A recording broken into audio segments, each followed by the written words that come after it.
I hope you can see my screen, you can hear my voice, and we can start with the second day of our workshop, Interactive HPC with Jupyter, and I would say especially with JupyterLab. And today we will more focus on the HPC topic than on the say standard way of how to use JupyterLab.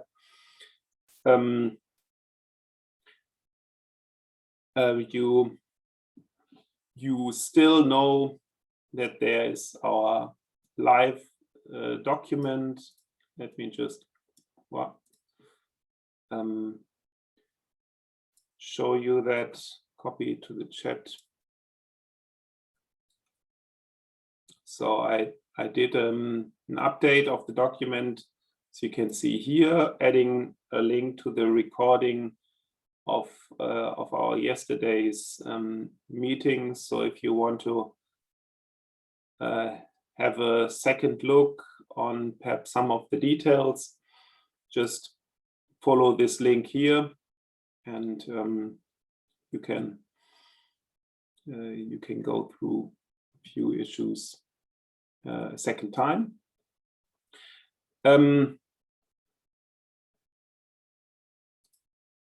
So no, that's not my tab.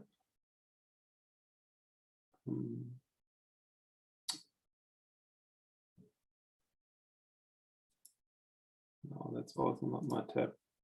Where's my tab? Okay. Okay, while hitting the link, the web page was just opening the same tab. So let me hit this open button here. We can see that even if you lose the connection to your or the tab of your running Jupyter, of course, you can always go to the landing page of Jupyter JSC and then find the running Jupyter here. It's the Jupyter I've started on Yusuf, and hit open, and then it will reload the page. So good to see that. We go back into the same view as we have been before, talking, just giving some introductions. So you know this live document.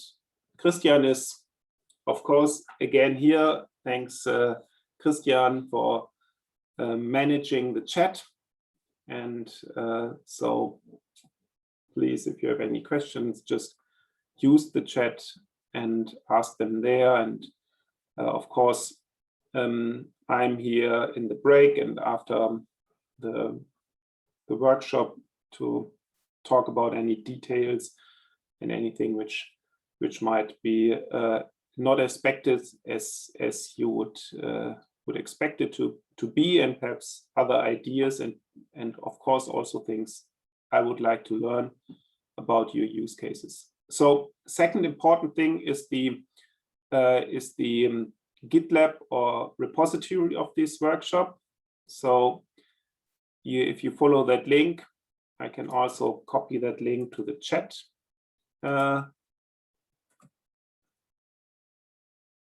And then you will see I've added a new folder here, day 2.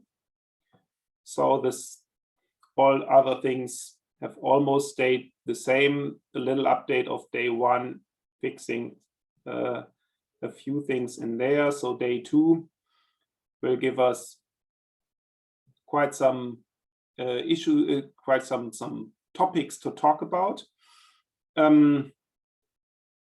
So just talking about the standard HPC environment, what's special about that when you run Jupyter there, creating your own kernels, server proxy. I think that's an important issue, how you can kind of tunnel things through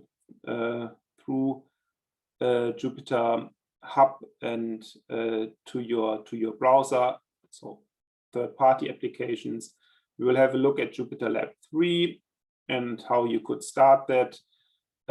Also check how can we use JupyterLab if we have no Jupyter Hub or Jupyter JC available. We just have a say a cluster, a supercomputer where we can install stuff and tunnel stuff, how we would do that. Kernel Gateway, I think it's an important topic we should at least mention, because that allows us to separate the Jupyter notebook server from the Jupyter kernels in a way that they run on different nodes, which can be of interest if you think of running your kernel in a compute job, but your Jupyter notebook server you want to run, for example, on a node which has no time limits, at least not that strong time limits. I would just like to talk a little about Dask, because we have an extension there, and I think it's not really a topic of Jupyter. But it makes very much sense to use it in combination with Jupyter. As you know, this is not a Python or any kind of workshop about all the fantastic tools which are around when using supercomputers, but it's of course focused on JupyterLab especially. And then last, we want to have a look under the hood, what actually is going on Jupyter JC. We just recently switched from Docker Swarm to Kubernetics, and I think that's really might be of interest of one or the other. At least it's good to know what's behind the scene when you want to do, say, more complicated things with these kind of setups. Okay, going back to the slides. So you have these two links. Yeah, I think I talked about it. I shifted this agenda. You might shift it a bit. I don't know. It's a rough agenda. Should be more or less fine here. But today we want to run our JupyterLab on an HPC cluster and not on the cloud anymore. I start with the cloud though to show you how you can access your the parallel file system where all the data is stored when you're running things on the HPC systems, how you access them from the Hdf Cloud, but then we will switch to Yusuf. And just to give you some information about that system, we like to use it, for example, for workshops. Here, I put in the link in the chat. Let me show you here. So this is Yusuf standing in the machine hall, and if you look at the configuration, we have there 140 standard compute nodes, and you will take one compute node for your own today, and so you can work on that without any, say, disruption. And yeah, going back to the slides, let's just again give you some extras. I know I already talked about that yesterday, but because it's so important, we always kind of have small issues in workshops when people have problems with registering or login. I just would like to mention it again. If we want to use Yusuf, we need to, or every one of you has to sign the usage agreement. So if you go on udo.fz-jülich.de and you should see a page like this when you logged in.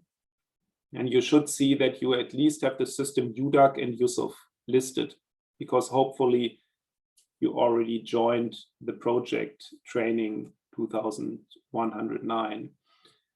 And then please check if for Yusuf you have this green label instead of a yellow one. If you have a yellow one, then check if you have signed the usage agreement. And if not, please click on here, sign the usage agreement, and then the HPC accounts will be created, and that might take up to 10 minutes. And in that time, you will see this little progress indicator also in this label telling you, yes, we are working on creating your HPC accounts, or especially on that HPC account for Yusuf. So ensure you have this green label here. And then second thing, but if you have been here yesterday, I would expect that this already happened. You should see it, connected service. You should see Jupyter-JSC. If you do not see Jupyter-JSC, then you probably have no,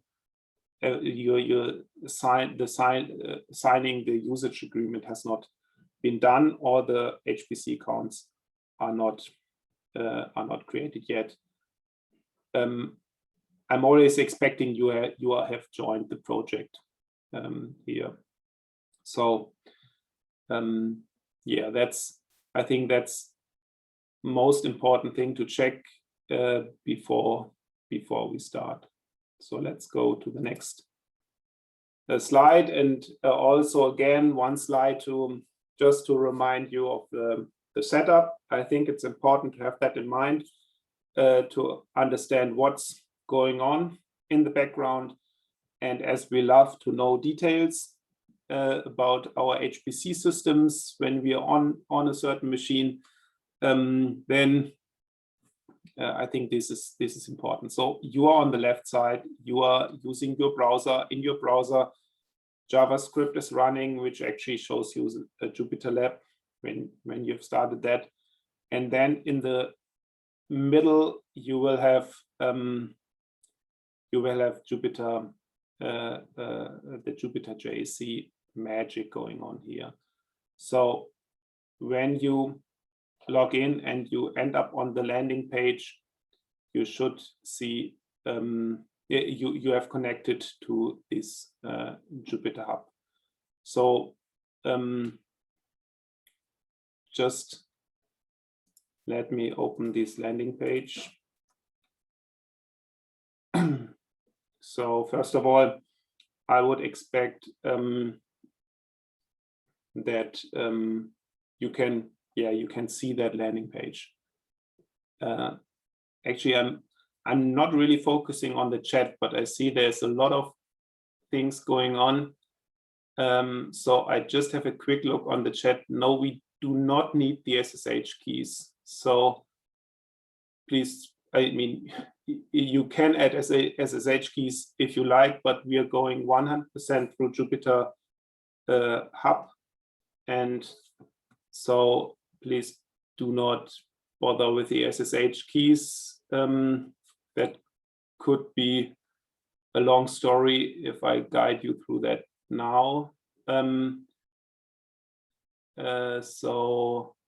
Okay, so I go back to my screen then. And now if we are on this landing page, you know this group up here, which shows you default and Center of Excellence Jupyter. Please choose Center of Excellence Jupyter, so we limit the options which are available to avoid you get too much, there's no confusion. So please do that first. And then you can now, of course, start your Hdf Cloud JupyterLab. And I will do this now for myself, and then I will start the one on Yusuf. So first, please take go here up here on the top right corner, choose Center of Excellence Jupyter, and then you might want to type a new name. I just do it to show you the full story. Hdf Cloud, Center of Excellence. So, and then I click on Add New JupyterLab. And then I choose here the system. As I want to go first on the Hdf Cloud, I will choose Hdf Cloud. And as I said, we have currently one single image here, which is from the software stage 2020, from November last year, which is, we have one software stage in general per year, which is then updated on the way. So that's these 2020. We have Jupyter version 2, and our internal counting of updating these Jupyter version is 6. So let me start there with the JupyterLab on the Hdf Cloud. There, someone has turned on its microphone.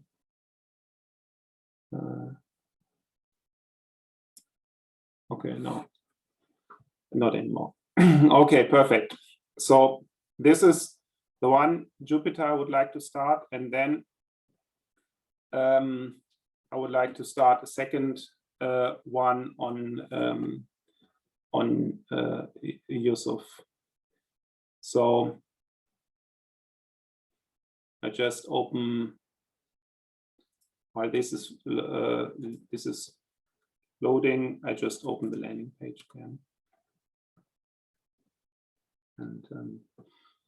And now we have a certain number of compute nodes reserved for this course. So that's the reason why you can only run one single JupyterLab at the moment on Yusuf.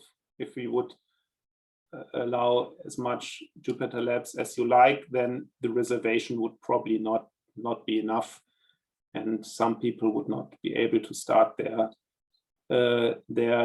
JupyterLabs on one of the compute nodes. So that's the reason why there's only possibility to run one single JupyterLab on the Yusuf machine. So I have already run one, which is on the login node, but just for my personal testing this morning. So if I say I want to run on the batch node, I call it Yusuf_batch. Just giving it any name, say add new JupyterLab, and I would choose then Yusuf here and my account, but the project is training 2109. So when I choose this project, I also see that I can choose a reservation for starting my JupyterLab. So where are we, on which partition are we? We are limited to batch. We do not want to start on the login node. I know I have done that this morning, but if you all go on the login node, then this might be a little bit crowded. So please ensure that you have chosen batch for as partition. And then the reservation, interactive HPC.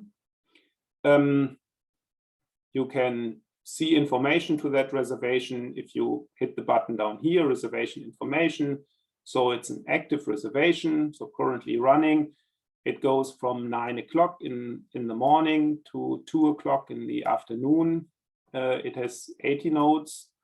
And okay, that's perhaps not much of an useful information knowing which nodes, but who knows, we are always interested in all details. So here they are. Yeah, it's on the batch partition. So, okay, perfect. So just to point you to this duration, 5 hours. I have asked here we have limit this runtime to 4 hours, because if you go beyond 5 hours, then of course JupyterLab will never start because it does not fit into the reservation. So currently you have 9 o'clock and 23 minutes, so you can go for the full 4 hours, and it is also limited to 1 node to ensure everyone takes 1 node. For this workshop, it really makes no sense taking more. Of course, it is possible if you have compute resources and you're going on any of the HPC systems, you can start your JupyterLab on 1000 nodes. That would mean that your JupyterLab starts on the first one, and you are then on the compute node, and you can in your Jupyter notebook, in the terminal of Jupyter, you can use srun as you would use to start any parallel jobs. So JupyterLab, if you use more than 1 node, is just one process running on the first node, which you can access, and from where you could interactively work with your starting simulations or whatever you want to do on this big bunch of nodes. But for us today, we just take one single node. Okay, so I click on start. And now we see a few steps that resources are requested,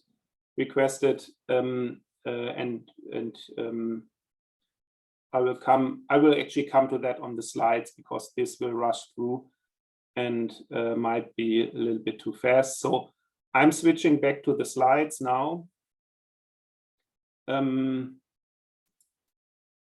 First, and then we go back to the JupyterLab. So ensure you have your JupyterLab on the Hdf Cloud running, and you have one on the use of compute node running.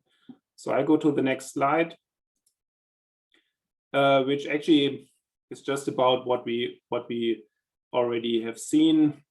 Okay, this screenshot, of course, yesterday the reservation was not active, and so I put in an old, or I cut together a few screenshots with an old reservation just to show you how it's supposed to look.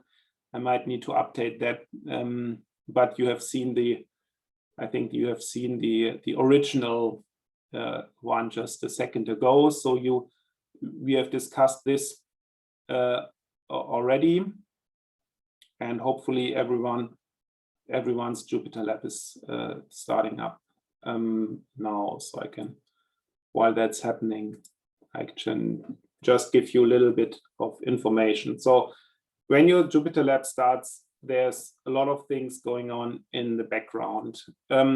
First of all, if we go through this information which are shown, then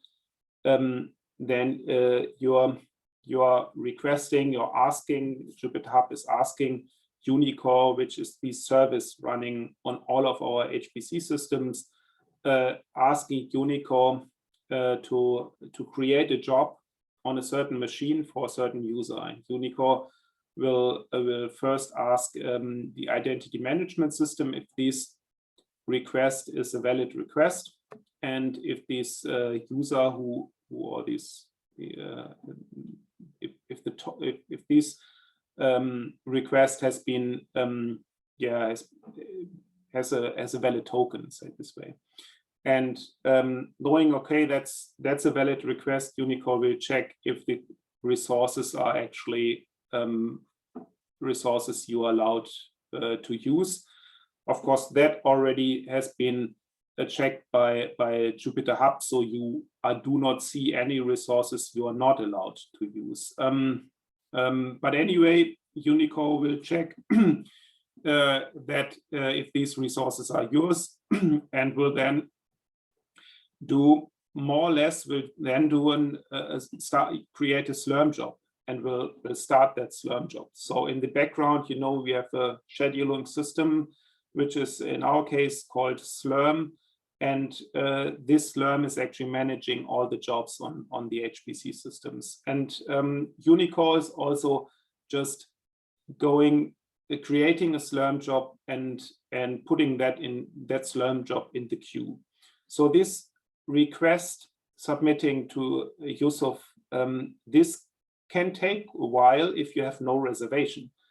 If there's a long queue waiting for jobs to be started, as there's often on HPC systems, then it can be that you say, I want to start my JupyterLab on a compute node, and it might take a while. Really, it can take quite a while if you are not lucky, or if you're on the wrong partition. You can choose partitions where it's more likely that your job starts quicker, like a devel partition. But for the batch partition, it can take, how long the queue is, and therefore, in the options view, you might have seen you can ask Jupyter Hub to send an email when it started. But actually, I would say if it does not start right away, you probably would cancel it and then would go for a different partition. Anyway, we have a reservation, and therefore your JupyterLab should start up right away, at least as long as we have not filled the whole 80 nodes with jobs. So in the second is then when this Slurm job has started, port forwarding has to be established. There has to be a connection between the JupyterLab running on the compute node through the Jupyter Hub to your browser. So port forwarding, first of all, port forwarding from the compute node to the Jupyter Hub needs to be established in the background. And a special configuration needs to be generated. Depending on the resources you have, we need to adjust a few things at the side of JupyterLab, so everything works fine. Very important is your disk quota. JupyterLab needs to write things to your home directory. They are not much, but it needs to write a few things in .jupyter. And therefore, we have to ensure you still have space in your home directory. So it checks if your home directory it has enough space. And as you are asked to put all your data, the big data into a dollar project, this should not be any issue. But sometimes people put a lot of things in their home, or for whatever reason it gets flooded, then at least you get informed about that it cannot start here, and you might need to start your JupyterLab then on the Hdf Cloud and clean up your home directories first before you can go back to the HPC system. So next thing is that the modules, so the whole Jupyter environment needs to be loaded. Here we have, it's a bunch of modules, and we just have some meta module called Jupyter Collection that will load everything. If you just go for the default Jupyter, I will show you how to change that default later on, but the default would be the one which is which is currently this 2022.6. And then JupyterLab starts up. That's the same as you would see when you started in the terminal. You know, it takes a few seconds until it runs through, until it comes to the end and is really listening and answering on a certain port, which is tunneled to Jupyter Hub. And as soon as this has been ready, Jupyter Hub will switch this page to and forward you to the JupyterLab running on the compute node. Okay, long story.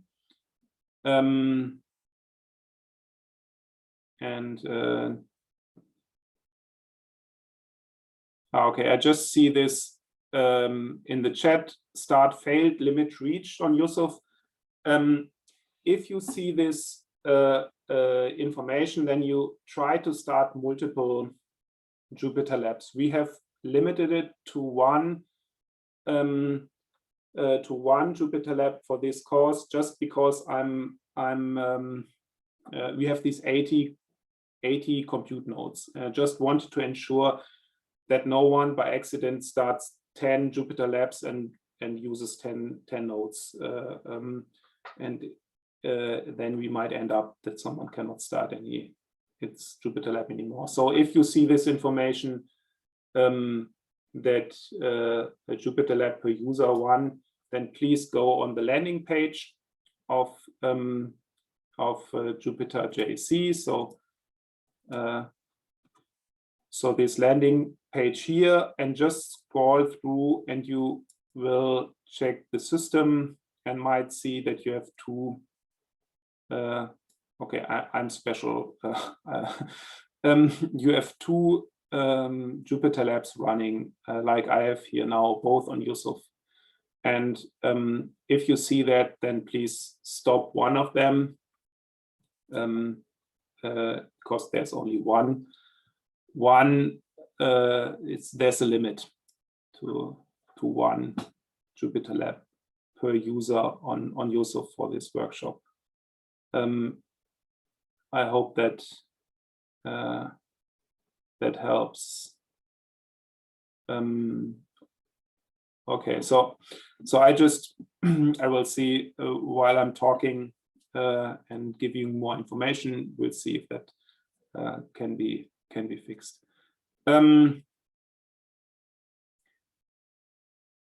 Okay, so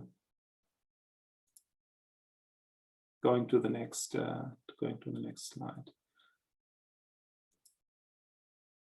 I really should not look at the chat because I'm then getting too much information. If you see any errors for now, please always go to the landing page, check if you find your configuration listed there, and the green open button, and then hit this open button if for whatever reason you could not connect to your JupyterLab. Okay, so yesterday I also showed you gave you a few information on two-factor authentication. Just to remind you on that, I added a few slides on that. It's, as you can see, currently you can log in with username password, which is of course not a good option for the long term. So we are switching to two-factor authentication, and you can already try it if you like. It's not much of a hassle actually if you once have added it to your Jupyter JC setup. Then you will see after you have added your username and password, you will be asked for a second factor, which can be then generated through your mobile phone and also other tools, but probably most of you would use a mobile phone for that.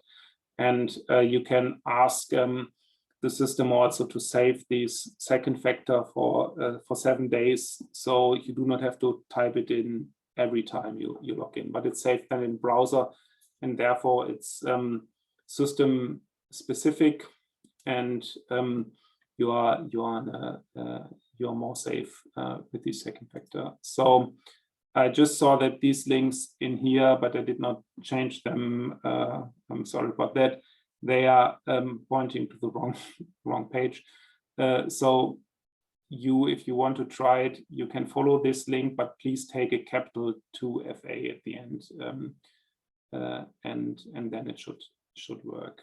You see, it's not that much of a thing. Of course, again, you have to confirm that you want to go for two-factor authentication, and you get an email for that.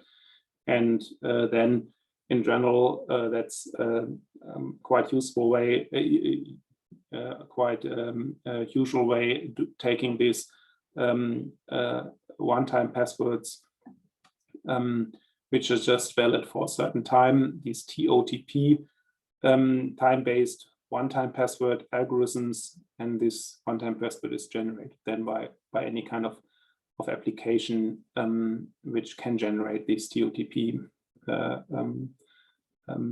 passwords. So yeah, so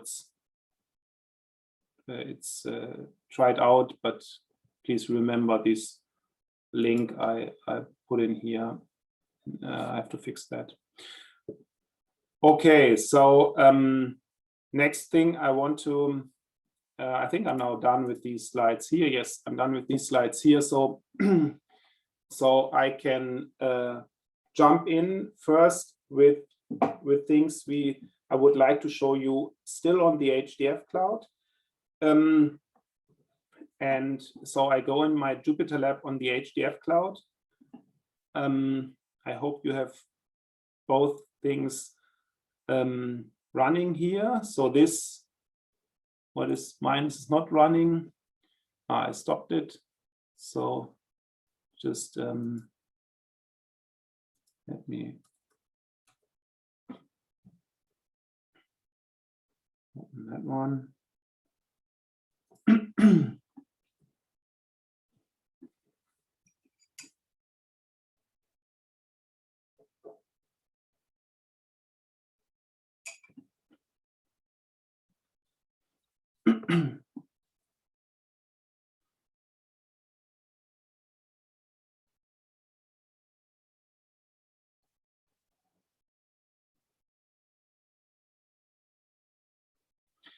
Okay, so I'm back on the Hdf Cloud in a second.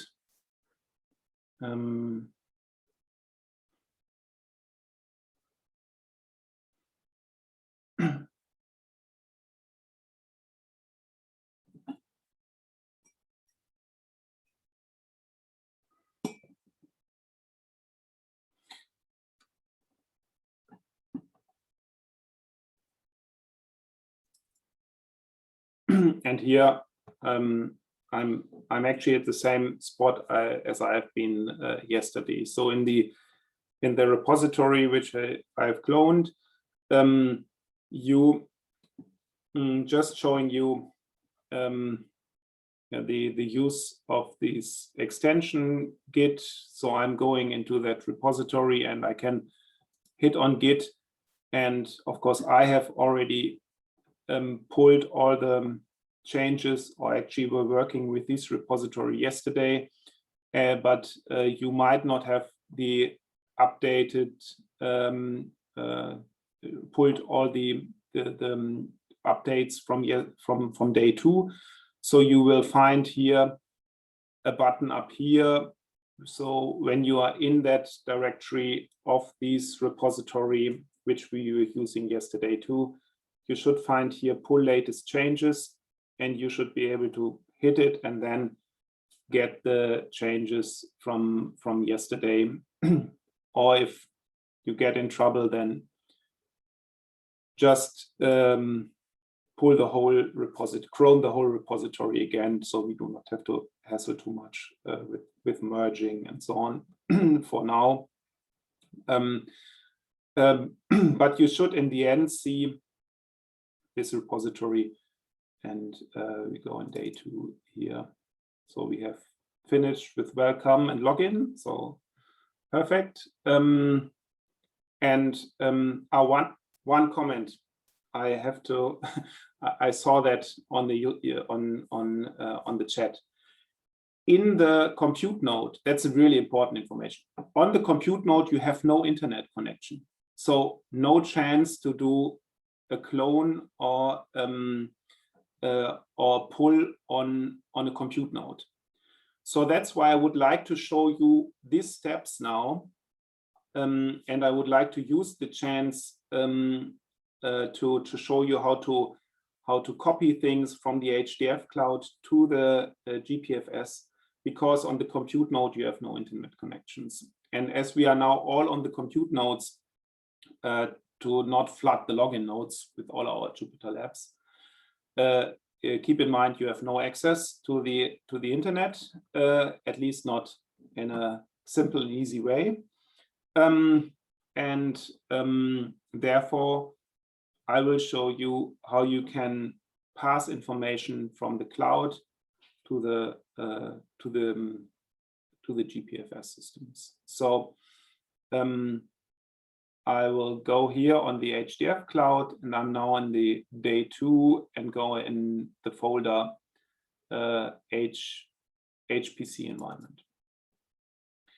And I will start exactly with this topic about exactly that problem that on the compute nodes, if you have there's something running on the compute nodes, you're not able to download anything from the internet. That's of course not much of a hassle if you just send your simulations via JavaScript to the compute nodes. At least that's the usual way, that you do not do much internet, have not much internet activity when your simulation code runs. But now, as we want to use it more interactively, the HPC system through Jupyter, this is of course is kind of a limitation. Let's see what we can do about that. Let's see if I can make it a little bit larger. I hope you can see my screen good enough. So just point you to this mount. So we would like to mount our homes from the GPFS, so from the parallel file system where all the HPC systems are connected to.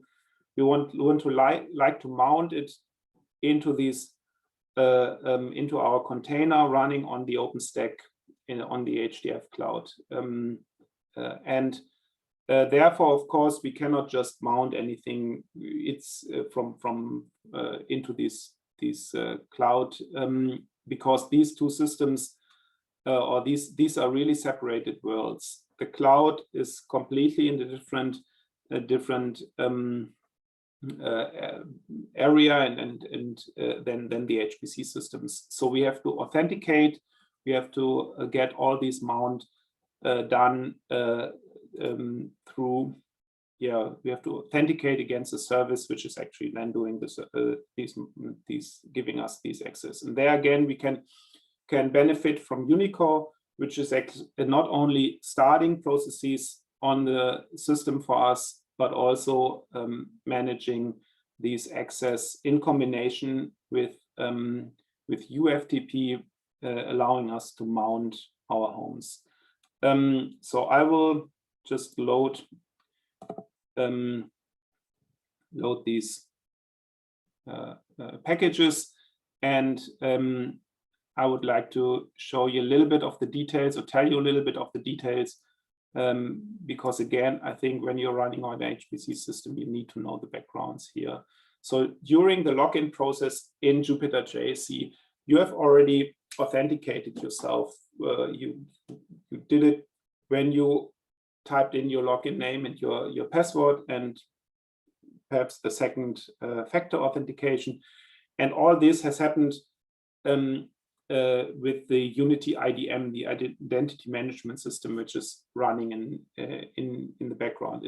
It kind of looks as if it would be Jupyter Hub, but if you look at the URL when you log in, you will see it's not the Jupyter Hub URL. When you log in, you're actually on a URL of Unity, of our identity management systems.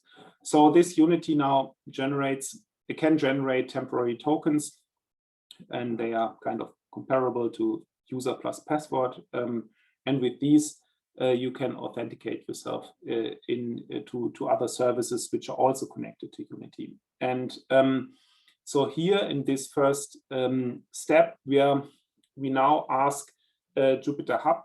Jupyter Hub, we have an environment variable. When we start, this environment variable has a token which allows us to ask Jupyter Hub to do certain things for us. And one thing we can ask Jupyter Hub for is to give us an access token. We can authenticate ourselves with these Jupyter Hub token, and we'll here ask now, please give me an access token, so I can can ask Unicor for certain information about my own HPC setups and how I can mount then my homes. So I just run this cell. As you know, you press Control Enter to run the cell, or you press Shift Enter to run the cell and jump to the next one, or you can press Alt Enter to run the cell, create a new one underneath that. But that's the story from yesterday. So now we have loaded this function, which is able to get us an access token. An access token, with this access token, we can go now to Unicor. Here you can see we use this access token to ask Unicor to give us all informations about our user, or actually the user which belongs to that access token. And we ask Unicor here to get all the information. And then with this information, we can then create our command to mount a certain directory, or our home directory, and using UFTP. So let me just run this one. And just to point to one thing here, this is very critical. You can mount it in read-only or read-write. And read-only is already mounted by default. So if you're going on the Hdf Cloud in your home directory, you will see that here we already have just home read-only, just means really storage. And here you see all my homes I have access to. I have access to a home which belongs to the deep cluster, to the cluster HDFML, to UDAC is actually just for a system just for storage transfer or data transfer. That's Jülich Data Access, coming the name from. So this is not an HPC system. I have my homes on Eureka, Europa 3, but I think that one is out of order. Now Yusuf, of course, that's where we are currently working on Jules. And if you have your own, if you, depending on what systems you have access to, you will see just these systems. So that's, if you're new, you will just see Yusuf and UDAC as your systems. These are the ones where you have signed the usage agreement on UDAC. So I can go here on Yusuf, and I would see my home directory on Yusuf. But it's read-only, so I cannot write anything there. So let's go back and try to mount that as read-write. So I go here on into this directory again.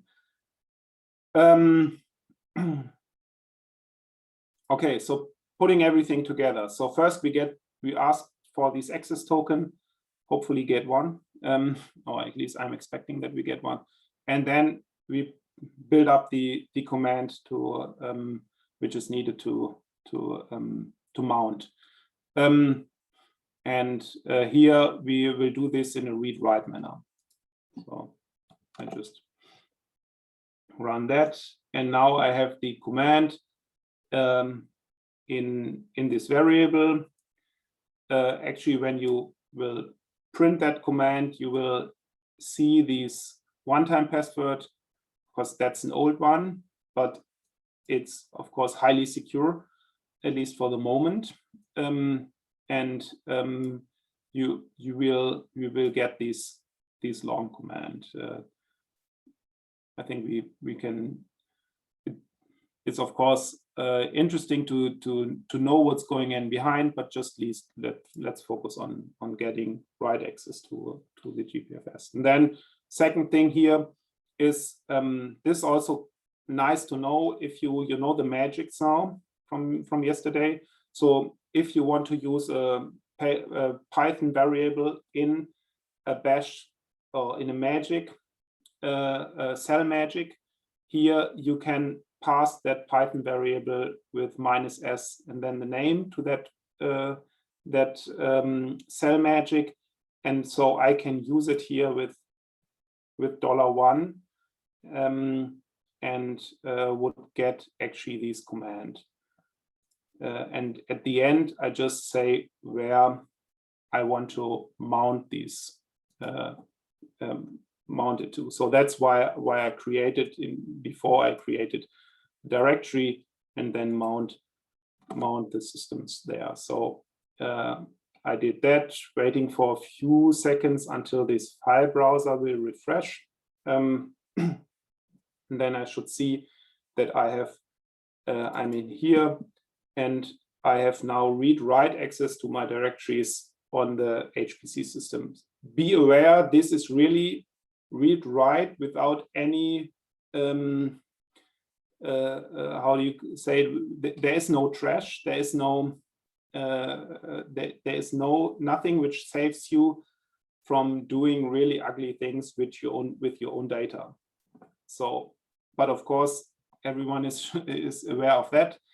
If you have read-write access, then be careful. That's why we do not mount it as read-write by default.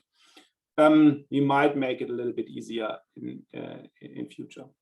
Okay, so I can go on Yusuf, and I can then yeah, create there anything and copy things there. So if you now need to copy, you could, for example, do it here in the term in the notebook. Of course, you can also copy just by right-click on the files and say copy and paste. Be aware that sometimes when you try to save your Jupyter notebook directly into a directory like that one, it might give you the warning that the check file could not be saved. That's because a certain directory does not exist in this special setup. We will see if we can fix that, but it's if you read through these warning, it's not that much of an issue, but it kind of does not look nice. So, but of course, you can also just go and say, okay, I'm opening my terminal, and then in the terminal, of course, you can also just go in that directory as you would expect. So what was it, day 2? And then I think it was HPC environment, and there I created it. So you are free to copy your stuff from whatever you download from the internet, and if you own a compute node, you can just move it this way. There are definitely other ways. You could start a JupyterLab on the login node. You would also have internet access, but then you are kind of you have to be aware that you are there with others on the same node.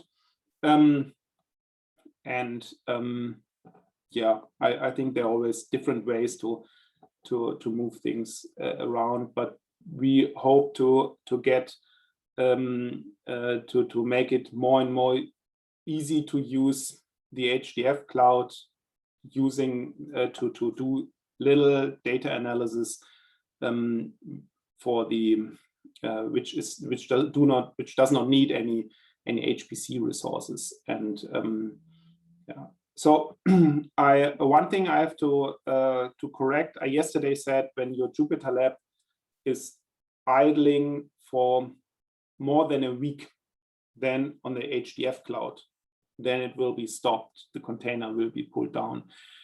this is 70 hours I have to correct. So it's 3 days. If you haven't done anything for 3 days, then you will your container will be stopped.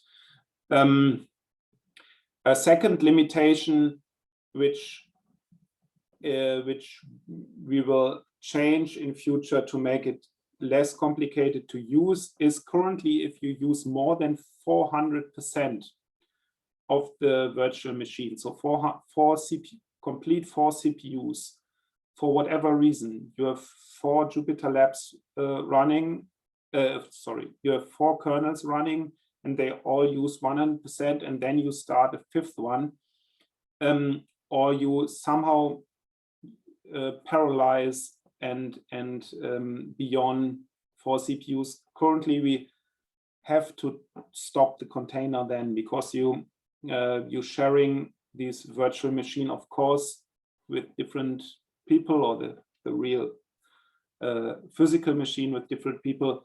We will change that in future, that it will not stop the container, but will just limit your resources. So that's, I think, for now, that's important to know, because I've seen yesterday a few of you or someone else, I don't know, who were trying that and might have been surprised that the container got stopped. That, of course, should not happen, but currently that's the way it works. Okay, so we have now figured out how to mount our GPFS systems on the Hdf Cloud, how to share data there, at least between your at least between the Hdf Cloud and your home directories. Let's now jump on Yusuf and see what we can do there. I have also cloned this repository into a place where you can just grab it from the HPC system. You are not forced to now clone and copy this directory, copy these data from the Hdf Cloud. So I will show you that on the Yusuf. So okay, so I'm switching now here to the JupyterLab running on Yusuf, and I again go into day 2, HPC systems, and explore HPC environment.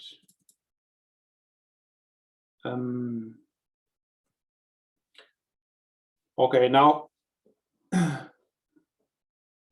I hope everyone has its JupyterLab running on Yusuf, and we can go on with that.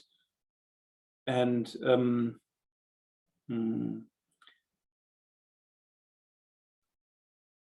so okay, I should not focus too much on the chat. Sorry for that. So we are now in this Jupyter notebook explore HPC environment. So first thing we want to explore, are we really on a HPC system, or at least on a compute node?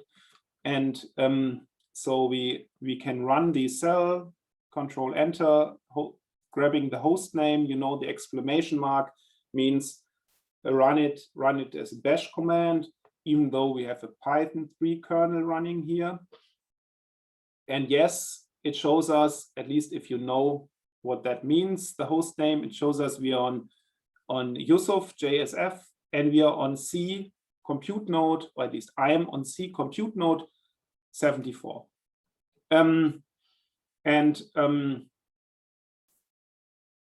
Yeah, just going through and checking a few other things. One important thing is, and I would like to go with you a little bit, dig deeper, so you know how you can modify things, how JupyterLabs are starting on the systems, and where you see error messages and so on. Perhaps sometimes on an environment like this, in a browser, you're missing certain informations. So there's a special directory called Jupyter logdir, at least we call it that way. And this special directory is holding all information about this job, which is currently running your JupyterLab. So if we do echo here, you can see this special directory with all information about this JupyterLab, how it is started, errors, where it is started, and so on, is on Scratch. Scratch is the file system which is for temporal job depending data, and fast, but it does not persist. The data is there for, I think, is it 30 or is it 90 days? I would have to check it myself, but we actually this is on Scratch. Every project has its own subdirectory, so you can see here Scratch training 2109, and then you have there this directory Unicore jobs. And as you know, Unicore was told or asked by JupyterLab, the Jupyter Hub, to start our JupyterLab, and Unicore will create this directory with exactly that hash. And we can then check what's in that directory, and we can see there's a directory files created this morning, just when I started the JupyterLab, and there are quite a few of them in there, and I want to go with you through some of them, as they are perhaps important when you want to go on thinking about what's possible. So special is first of all the start, the .start.sh file. That's the file which is executed when Slurm has started your job on some resources. Actually, Unicore also creates this job file, or this log Jupyter log directory when you start your JupyterLab on a login node. So this is independent of login node or compute node. It always, when Jupyter JC you trigger to start a JupyterLab, a Unicore will be asked, and it will create this directory independent where your JupyterLab is actually running. So from in your JupyterLab, you can always grab this variable and check the standard error, for example. It's not that difficult to find the directory. You just have to know your project name, and you just have to walk through this Scratch, the project name, Unicore jobs, and then just check all directories in there listed, sorted by time, and then check your name. I mean, here, if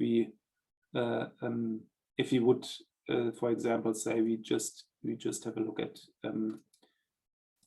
this directory, like ls means direct.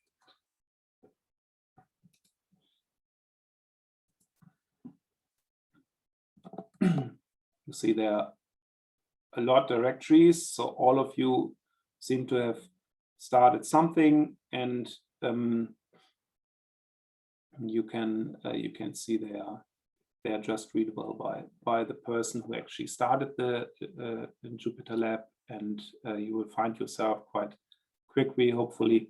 And even though if you would not follow this JupyterLab log here, you would find the directory. So just do this, make this a little bit smaller. You remember, right click if it's too long, enable scrolling for output. Yeah, I wanted to talk about this .start.sh. So let's have a look at .start.sh. .start.sh is doing quite some stuff for preparing everything, making it usable. on especially that certain node, ensuring that you have access to these Jupyter Hub API token, for example. I'm coming to this. Do not scroll through the whole code. And and you can see where the Jupyter JC home is. This is kind of important to know because JupyterLab will, in the file browser, will not allow you to go above the current the directory from within it was started. So again, one small limitation one has to know: you cannot go when you start your JupyterLab in home. You cannot go out of your home and then find somewhere other directories like pscratch from within the file browser. But we can solve that in a moment. I just would like to point you to these command, which you can also find there. These commands actually tell these progress will ensure that the progress bar propagates when you start your JupyterLab. So whenever you see this, I don't know what the steps are, 10%, 30%, 40, 50, 60, and so on.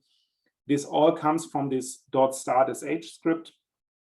At certain points, it will send to Jupyter Hub the information, please put the progress bar one step forward.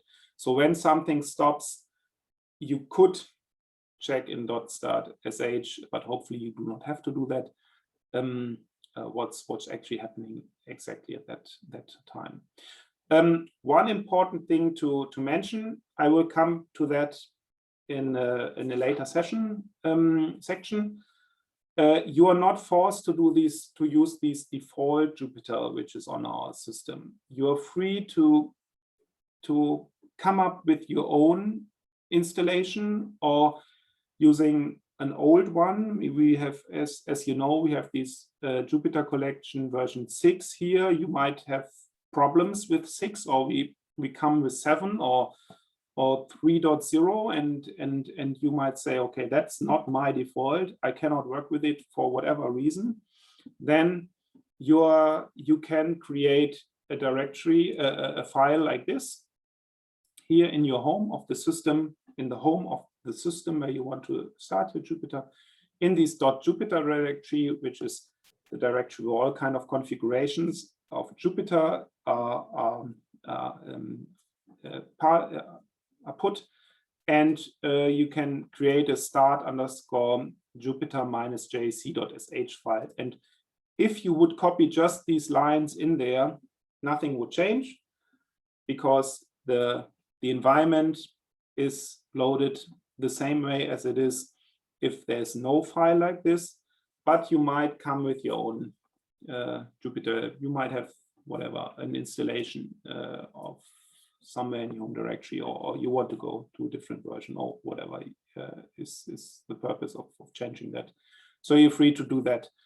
You can find that part in the .start.sh script at some point below. And there you can also find the way that you can change how you want to start the Jupyter JC command. So standard is this one, Jupyter Hub single user debug config and so on. This debug just means it floods the standard error file, which we will see in a second. It does not, at least to my knowledge, and I could not see any performance issue from that, at least not that much that it's worth turning off. It's always good to have more information than less. So as one is not seeing this information, if one is not explicitly looking at standard error, I think it's worth having this debug. But you can change that if you like. You just would need to set this Jupyter JC user command,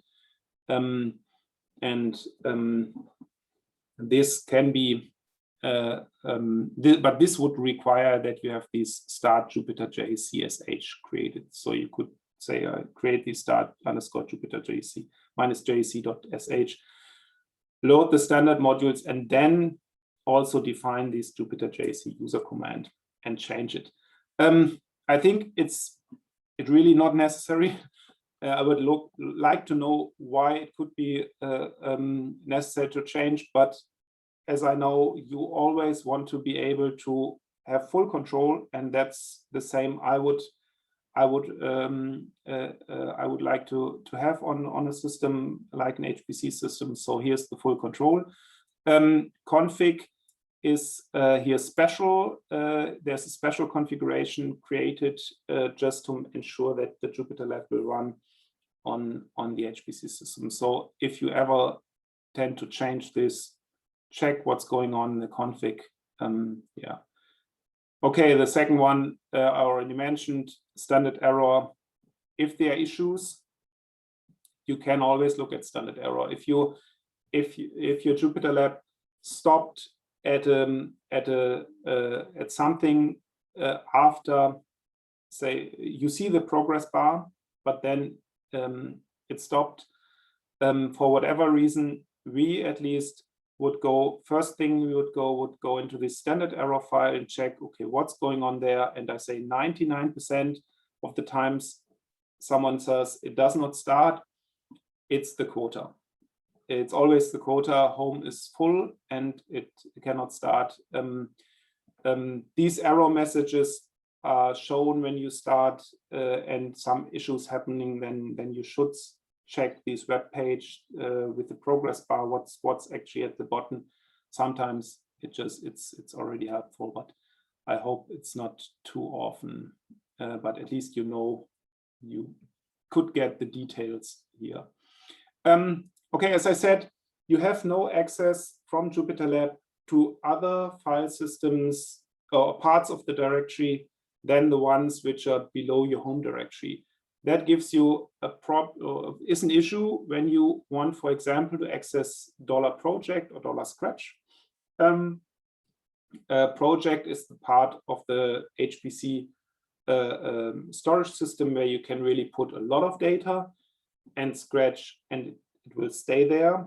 And Scratch is the one, as I said, which is temporal job-specific data, but you might, or not you might, you definitely want to have access to that. And to get around this issue with JupyterLab not showing these directories, you can just create a link. So I've done that already here in the home directory. You see I have a lot of links here, and they are all created like that. I just, if you start your JupyterLab, you decide for a certain project. And so $project is filled with the path to that project directory you have decided when you started your JupyterLab. And we just put a link to that directory. And we also put a link to Scratch. And then one can easily jump in here to that parts of the file system. That, of course, is also then visible in the Hdf Cloud. I mean, the Hdf Cloud, you can mount your homes, and if you have a link in home to Scratch or to project, then you can also access from the Hdf Cloud to this mounted file system. You can access these parts of your account or your storage. Just one thing I remember to have not mentioned it, the performance, of course, but I hope that's sure that makes sense. The performance, of course, if you're on an HPC system accessing GPFS parallel file system, is far faster than if you're on the Hdf Cloud, where you have mounted the GPFS through UFDP. So expect roughly 100 megabyte per second when you've mounted your GPFS on the Hdf Cloud. So this is not for big file transfers, it's definitely just for getting small files back and forth between these two different worlds of cloud and the HPC systems. Okay, so I think I gave you at least some of the backgrounds on what's going on when you start a Jupyter lab on the Hdf Cloud, on the Yusuf system or any other HPC system. I hope you understood that you really have then direct connection to these compute nodes with the small limitation, or perhaps for some people it's a big limitation, that you have no internet connection. But when you, for example, run your simulation code, you can be on the same node with these JupyterLab and looking at whatever you want to look. You can just launch a terminal here, and you're really on the HPC compute node with your terminal, and you can whatever you want. Okay, that's I think I've zoomed a little bit too much. You can just use top. You can see you are kind of alone on the system, so it's your node.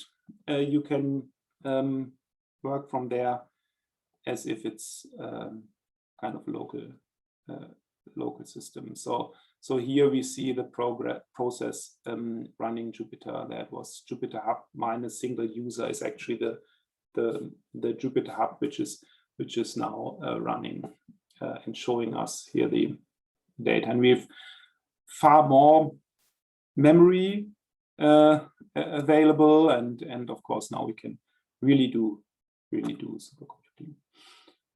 Okay. Let's jump to the next part.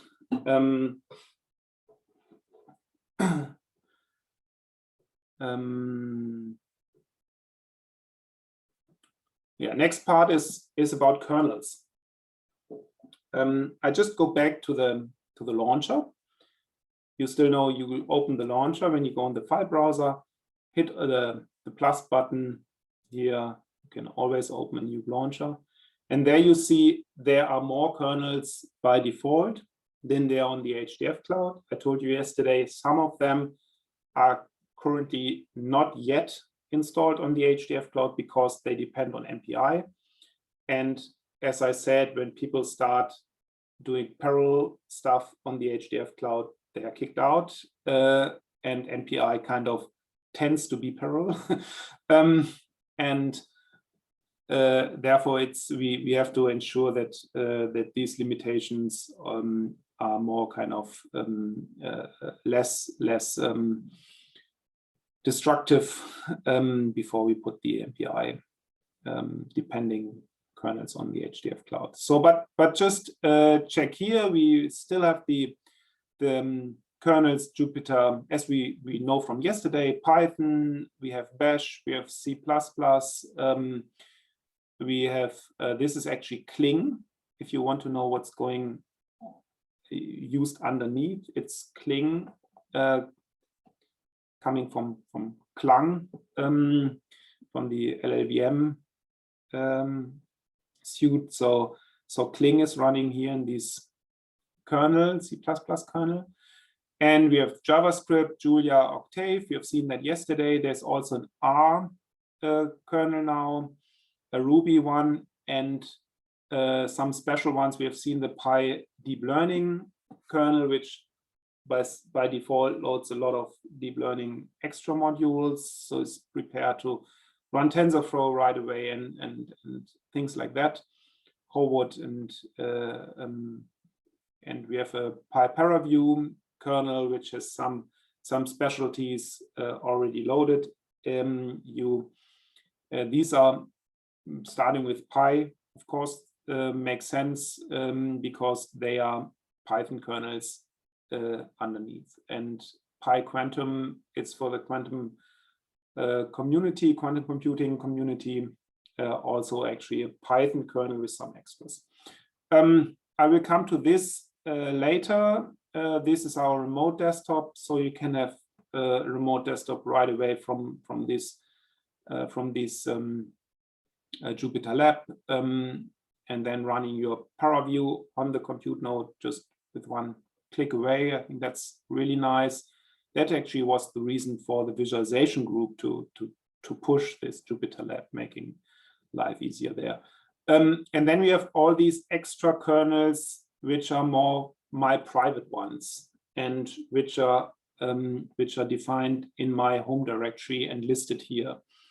And we will create one of these private, say, personal kernels now, because you might say, okay, I have certain things which I need to have when I want to run my Jupyter notebooks, but I'm missing them in the standard kernels.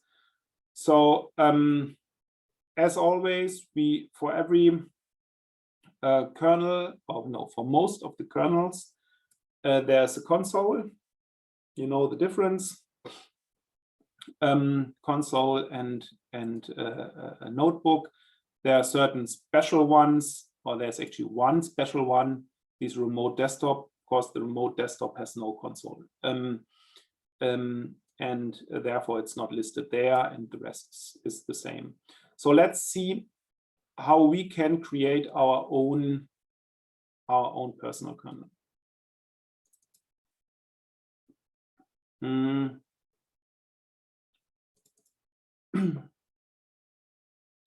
I quickly go with you through some slides on, let me put the single document mode here. And I will repeat that in the notebooks afterwards again. But just to start with that, okay. Actually, I come to the survey at the end. I did not want to have this slide in here, but keep in mind we really would like to ask you kindly to fill the survey. For us, it's of high importance for the whole Center of Excellence. And as you are part of the center, you know that this is an important part. We have to we want to know want to give you the chance to give us feedback, and of course we are hoping that you are giving us positive feedback for all the work doing with this workshop. But I will come to that later. And I actually wanted to talk to you about building your own Jupyter kernel. And to remember, Jupyter kernel is the process which is actually executing your code in a Jupyter notebook. You have the Jupyter notebook server, which is there to generate this nice, or at least be the back end for this nice user interface and some extras. But when it comes to running your code, the Jupyter kernel is the one who is running your code. So it's a separate process, and they communicate with 0MQ by default between this Jupyter notebook and the kernel. And the kernel starts on the same system by default, where also the Jupyter notebook server has started. So when you start a Jupyter kernel now on Yusuf, it will run on this one compute node where you have now your JupyterLab running. Yeah, I've already showed you the pre-installed ones. I think you can step back that. I want to come to these 3 steps. They are important to understand. I'm now focusing on a kernel, Jupyter kernel for Python, and there are kernels you can have for you can have your own kernels for all different kind of languages. But just to show you first with how to do this with Python, and we will do it with a virtual Python environment. This is also nothing which has to be done with virtual Python environment. You just choose this way. You can also create your kernel with Conda or whatever other way you want to do it, if you once have understood how this actually works. So we use here in this example, we use virtual Python environment. And for that, we need to create a script, a bash script. We do not have to create it, but in this example, we actually use this bash script to set up our virtual Python environment and to prepare it to for JupyterLab to be able to communicate to that process which is running in this virtual Python environment, and which then can communicate through to JupyterLab through Q0MQ. So the third step here, this kernel.json, that is actually the file which JupyterLab reads and has to find, and is the file which makes JupyterLab to show you another icon in the launcher. So this file is more or less the beginning of having starting a kernel, and we will create that in the last step. But from the view of JupyterLab, it's actually the first most important file. So here, just in this example, I will go through the Jupyter notebook, showing you every step. Afterwards, again, we will just start create a Jupyter kernel more or less the same as the Python 3 kernel. Do not add any special things. Here, this is the Python 3 kernel, and then one could add new modules. And you would, when you start create your Python environment, you would load all the modules you want to have be available, and you would load these standard ones, go for Python, and then you would load all the ones which you on top need. After that, we create a virtual environment in some path somewhere. I show you this now later on in the notebook, and we can activate this environment. So after we have activated this environment, created the virtual Python environment, activate this environment, we then ensure that all the packages which are in our virtual environment are in the Python path just in front, so we can override things from the system if we want to. And then we will install these ipykernel into this virtual environment with that command. So now we have a virtual environment with our modules, or at least we first load our modules, create a virtual environment, and have this ipykernel installed in there. And then we can here, for example, using pip, we can add extra packages. As I said, this is Python specific, of course. Now, in the second step, we have now this virtual environment created. We create this Kernel Sh script to have some script which can start up this environment. And because we want to be able to execute this script, we give it an execution bit. And then we go into this script with whatever editor we like, and have to first ensure that we again load the modules we have loaded when we created the virtual environment, because the virtual environment depends on, to some extent, on the modules we have loaded when we created that virtual environment before. And again, of course, we also have to load the same modules. We have to, this is now our Kernel Sh script. We have to ensure that when we call that Kernel Sh script, we have all the modules loaded exactly the same as we have loaded when we create the virtual environment. And here we activate the virtual environment.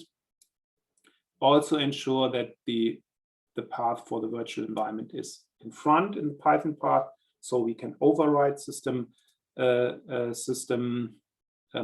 packages. And then and this is the special command, then we start this IPy kernel process, which communicates with JupyterLab, or JupyterLab communicates with this IPy kernel. You start it, and it will keep on running. So this Kernel Sh script will activate our virtual environment and will start this special IPy kernel process. So we just have to now, in the third step, we just have to ensure that JupyterLab actually knows about this kernel.sh and knows where it lives and how to start it. And therefore we can create this configuration file, or we can create it manually, but whatever way, in the end, the kernel.json file needs to be available and that's the special place where these kernels are located, in your home directory in .local share Jupyter kernels. And there, every subdirectory is one kernel, one of your personal kernels, and every subdirectory there needs to be at least kernel.json. And actually then we have this kernel.json, and here in this kernel.json you can see that we call our kernel.sh script. We separated that in the kernel.sh and in the kernel.json just because it can be quite lengthy, these commands you would put to create to activate your virtual environment and so on. But of course, this kernel.sh, I mean, your JupyterLab does not know about kernel.sh. This is just an example, and I think an easy way and reasonable way to do it.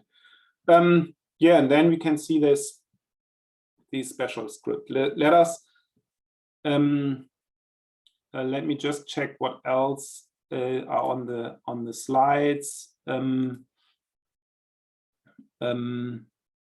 Perhaps we come back to that when I've gone through the Jupyter notebook and see, just to double check if that I have not missed any information which might be of importance. So I go on view and leave the single document view and open now this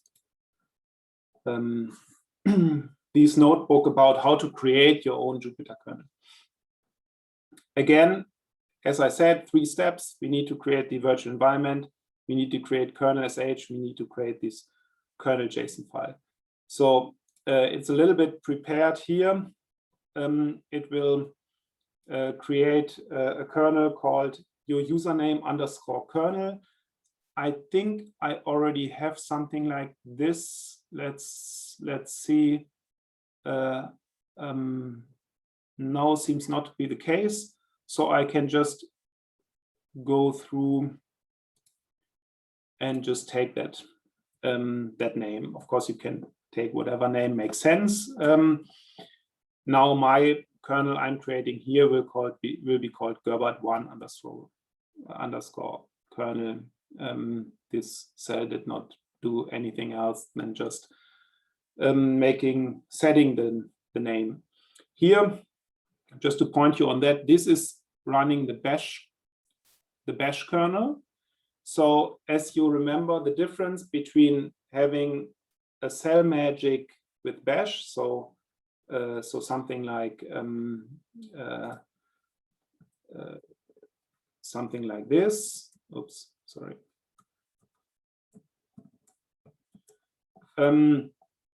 This would be a cell magic calling bash. Here we use the bash kernel because the bash kernel allows us that we have one shell running and all cells are executed in just that one shell. So we can take environment variables from one cell to the other. Okay, that's just a side note. So next would be to show which are the directories Jupyter currently looks at for kernels. So I just make this a little bit smaller. We can see, so it looks in all these directories of all the Jupyter pre-installed Jupyter kernels. They all come from the module Jupyter collection, and it looks in our home directory in local share Jupyter. Actually, this home directory is in here multiple times. That's more kind of a workaround for the LMOD system underneath. There might be smarter ways to do that, but for now, whenever you load a new module with a Jupyter kernel inside, then this module will right away ensure that the first place JupyterLab will look will always be your home directory. That's why with every Jupyter kernel you load, and the Jupyter collection module loads a lot of kernels, you always get this path to your home directory added to the variable Jupyter_path. No problem. We just have to ensure that we really have first place must be the Jupyter, your home directory. So, okay, that's just for double checking everything is fine as we expect. And we have two different kind of kernel types. We can put a kernel in our home directory or in the project directory. The project directory is special. The project directory is something you share with everyone in your project. And also there, the kernel can be added to the same place as you would expect it to be compared to your home directory. But we need to activate this search path explicitly, because if you put some kernel in your project directory, and everyone by default would also look in the project directory for kernels, and there is no read access to certain files in that path, JupyterLab gets confused. And people were adding kernels in there, not thinking about the permissions, read access permissions for their colleagues, and then suddenly Jupyter got confused by people who were in that project. So this is optional. I think it's a very, very good option, because you often have in a project one kernel everyone wants to use. Then please come and ask us to add these search path to your default search path. Of course, you are free to do this by your own. You remember you have this start_Jupyter-jc.sh file, which you could use to add these search paths. But I think this would go more too much into details, so I will skip that. Please use the private type for now. So this script will just ensure that we have all the paths, or we know the directory where we want to add the kernel, and the standard directory would now be the home directory. So I execute that, and I see my new private kernel will be in this directory.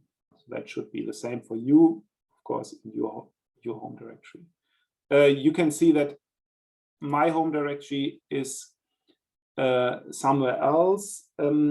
That is just special to my account, because I'm messing too much in my home and get often too easily limited by the quota. So I moved my home to project.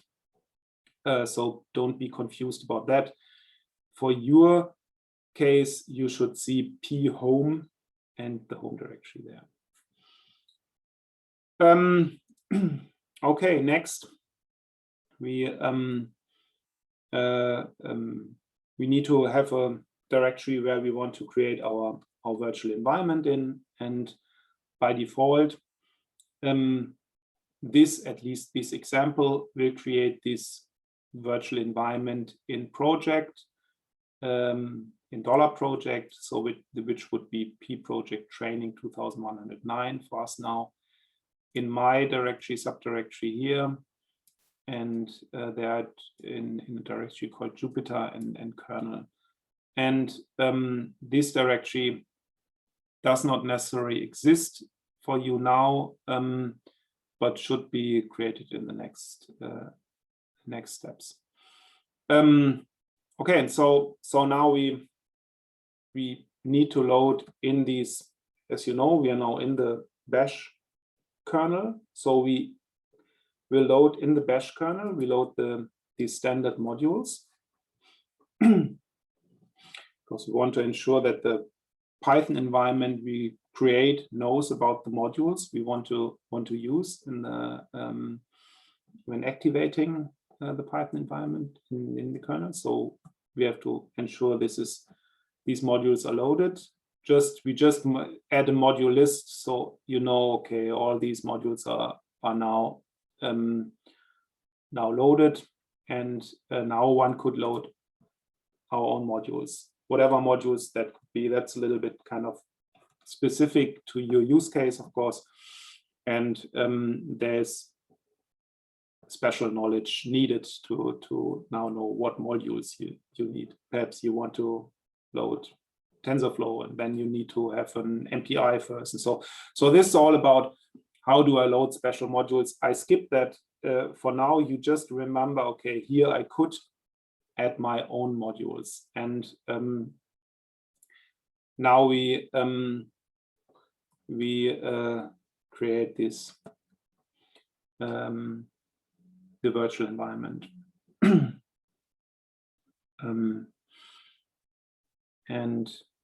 So with this command, we create the virtual environment in the directory which we have set up here. We scroll here in this directory. So in this one, and we have created here. Sorry, yes, we have created this directory with this command -p. So if it was not there before, now it's there. And now we see, okay, perfect. The environment, the virtual environment has been loaded, so we are ready to install things into this virtual environment. And here I just installed the IPy kernel. That's the minimum which is required. Okay, sorry. What a pity. I knew that. I just go through that anyway. I mean, I just wanted to show you how you can create a kernel. Of course, here now, I myself was getting in trouble because I have no internet connections. What a surprise. So I cannot create this, cannot download, call this pip command. Anyway, we do not need this kernel for next steps. So you can, if you need a kernel like this, then ensure you create this kernel from the login node, which is currently for the workshop blocked, because I was afraid everyone goes to the login node and it will be flooded.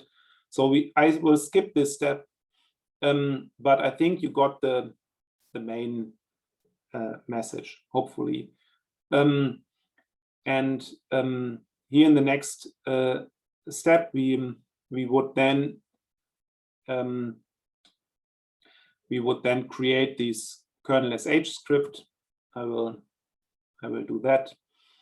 Kernel Sh script is created in this virtual environment. Kernel Sh will look like this. It will again load the same modules. Here, this is always an issue.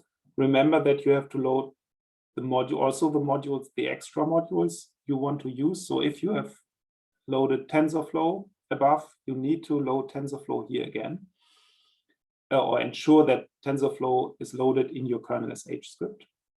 And then, as I have not installed the IPy kernel, of course, this will fail. But then this configuration directory will be created, and then we create this Kernel Json file, or we change the Kernel Json file, which was auto-created by this command, to our own Kernel Json file, which then looks this way and ensures that the Kernel Sh script is being used. And finally, as we have done all of these in the project directory, we link these projects, or in our, not in our home, not in the special location, home.local/ and so on. We link these created kernel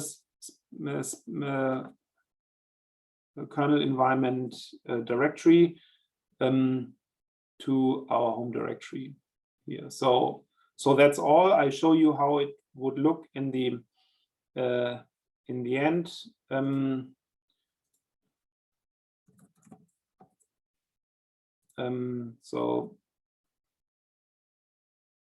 Just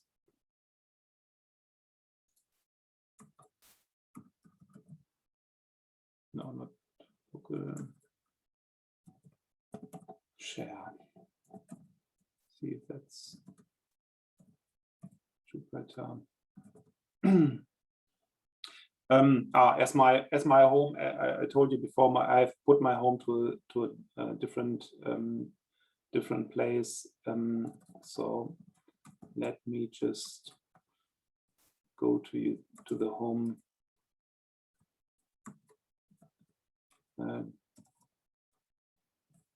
Jupyter will look, and you can see here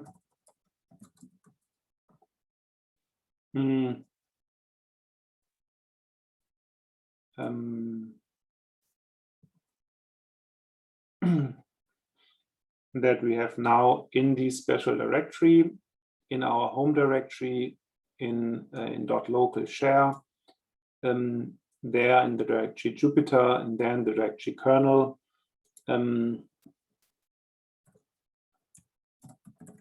I have put a link in there, point to my kernels I've installed all over the place, and here are these kernels which are shown in my launcher.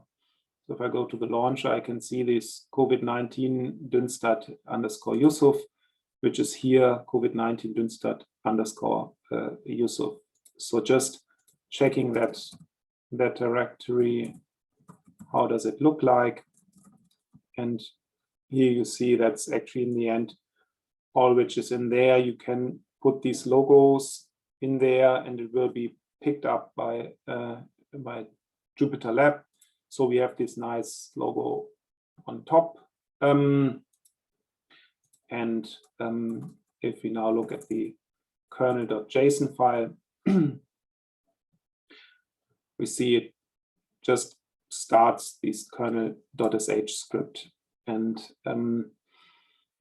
starts it with these arguments, especially with this connection file. So JupyterLab starts the kernel and passing to the kernel, to the IPy kernel process, passing this path to the connection file.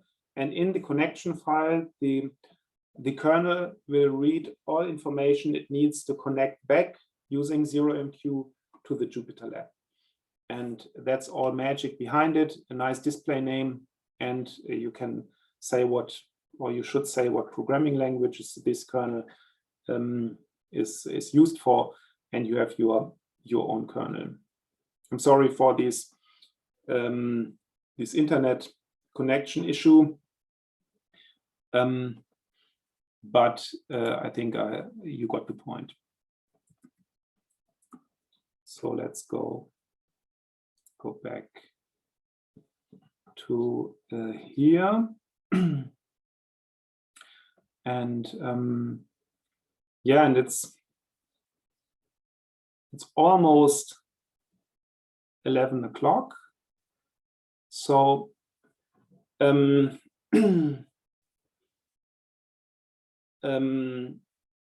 it would be great if we could make okay, I would like to stop for now here, and we go on with this next section, or the one which are left.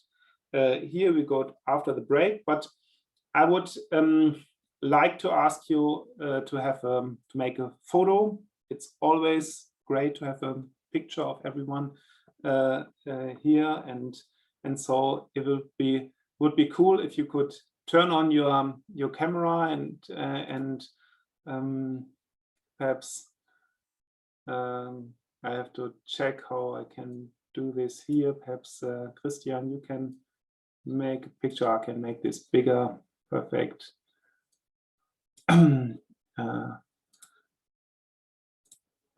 Thanks a lot. So so many people in here.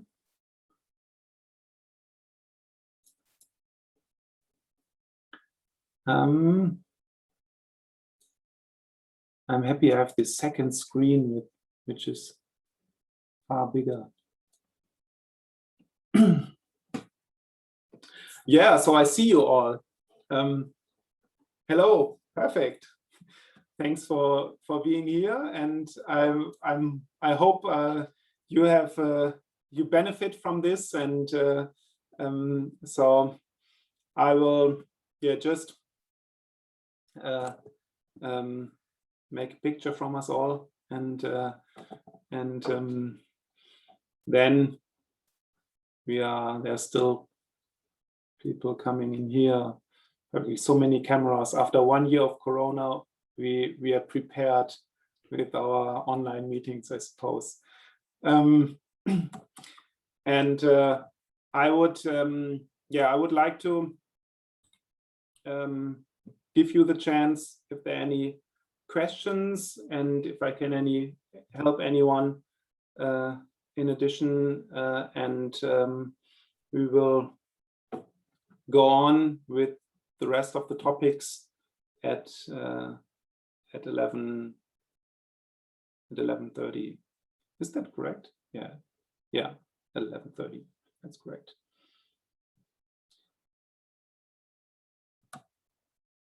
Perfect. I think I did the picture. Thanks, and you can go turn off again.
Okay, here we are back again.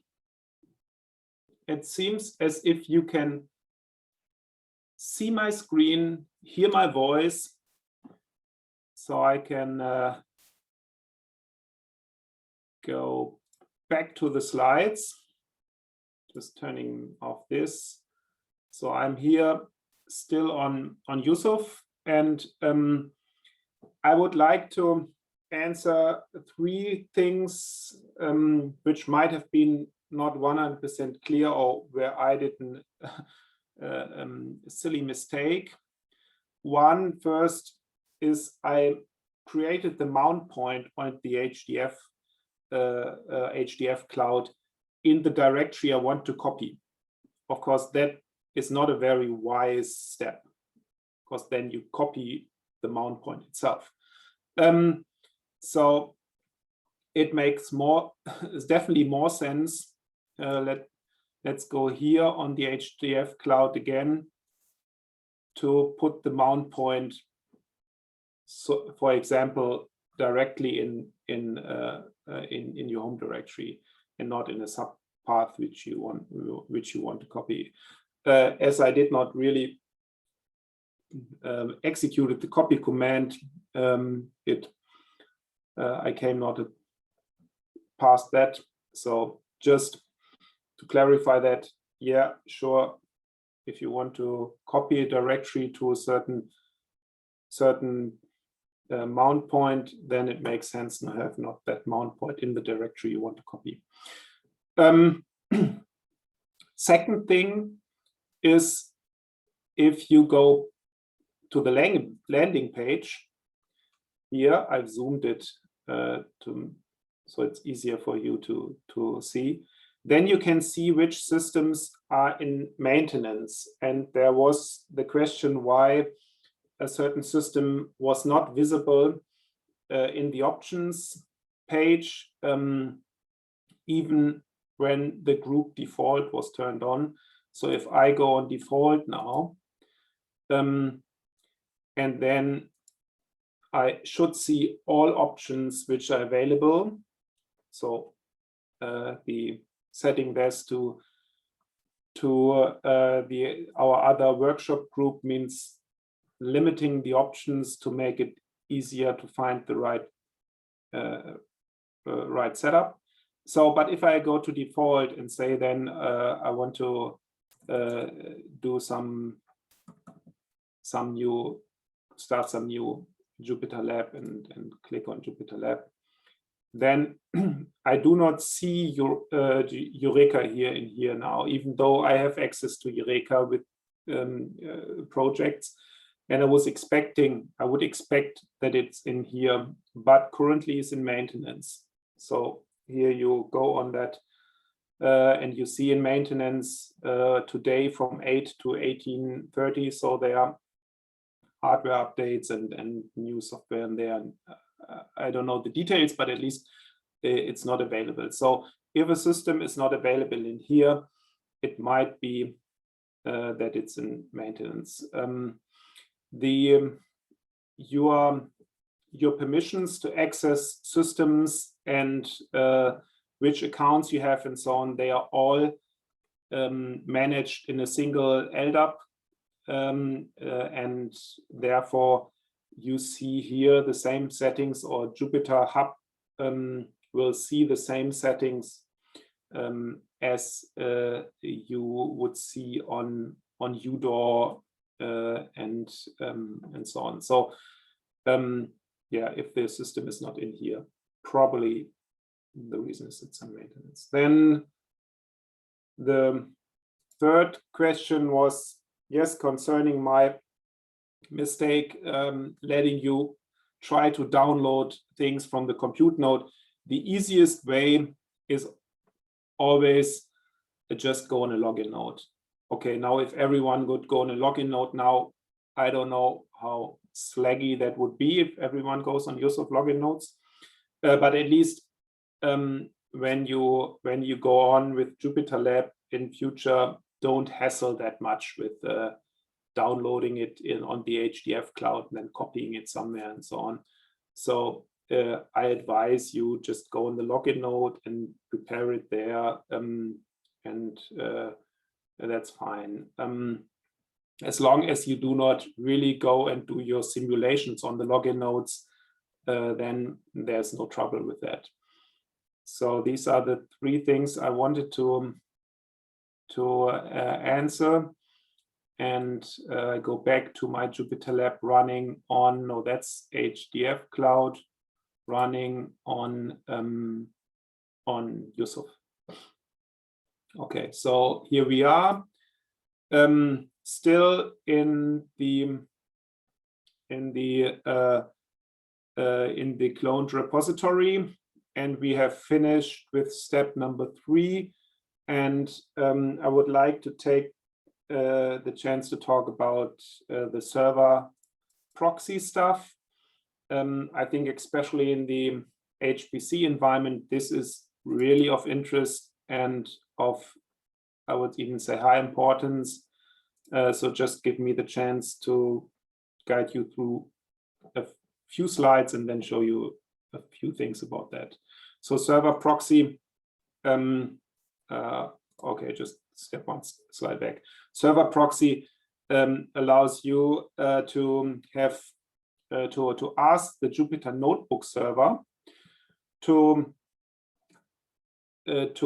tunnel certain ports to a certain URL you can access in your browser.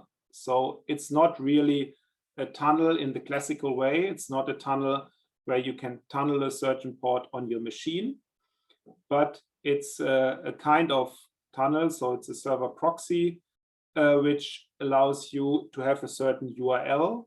And if you type in that certain URL or some parts of your JupyterLab running in your browser will open that URL, then the Jupyter Notebook server on the other side, in our case, on the Yusuf compute node, would take everything which is in a certain port on that local port on that compute node and pass it to your browser.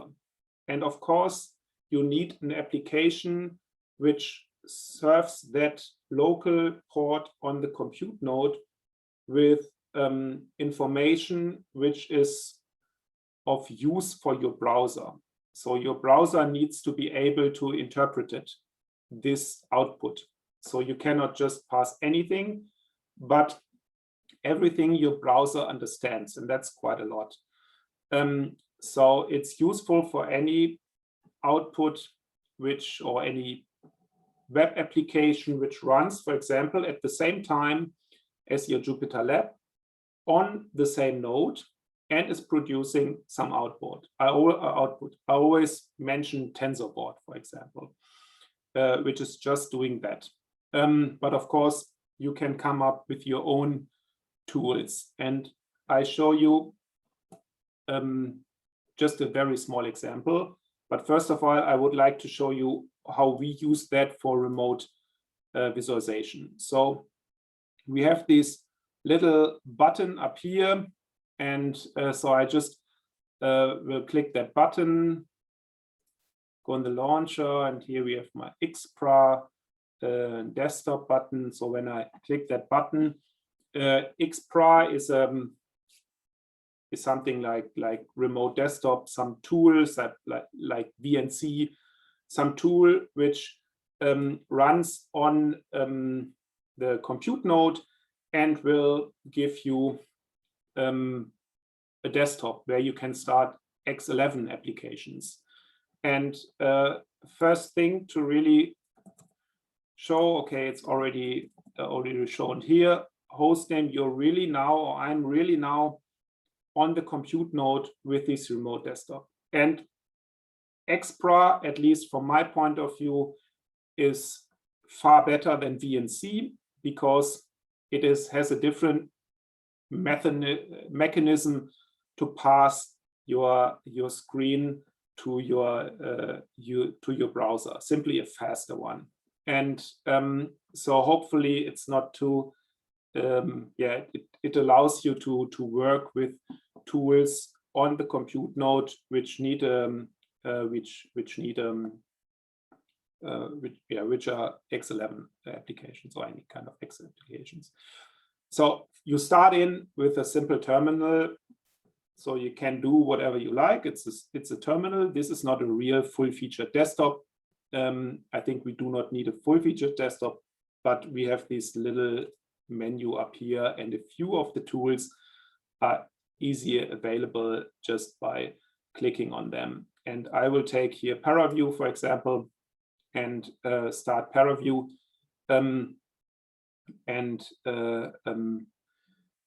It will check, but this is now really not JupyterLab specific. It will check if there's a GPU, and if it needs software rendering. We do not have a GPU, and yeah, we can open now our ParaView. I do not want to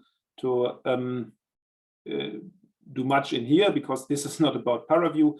I just would like to show you that this is really easy to access, and you imagine how much memory you have now and how much CPUs you have and how big setups you can directly load without too much hassle. So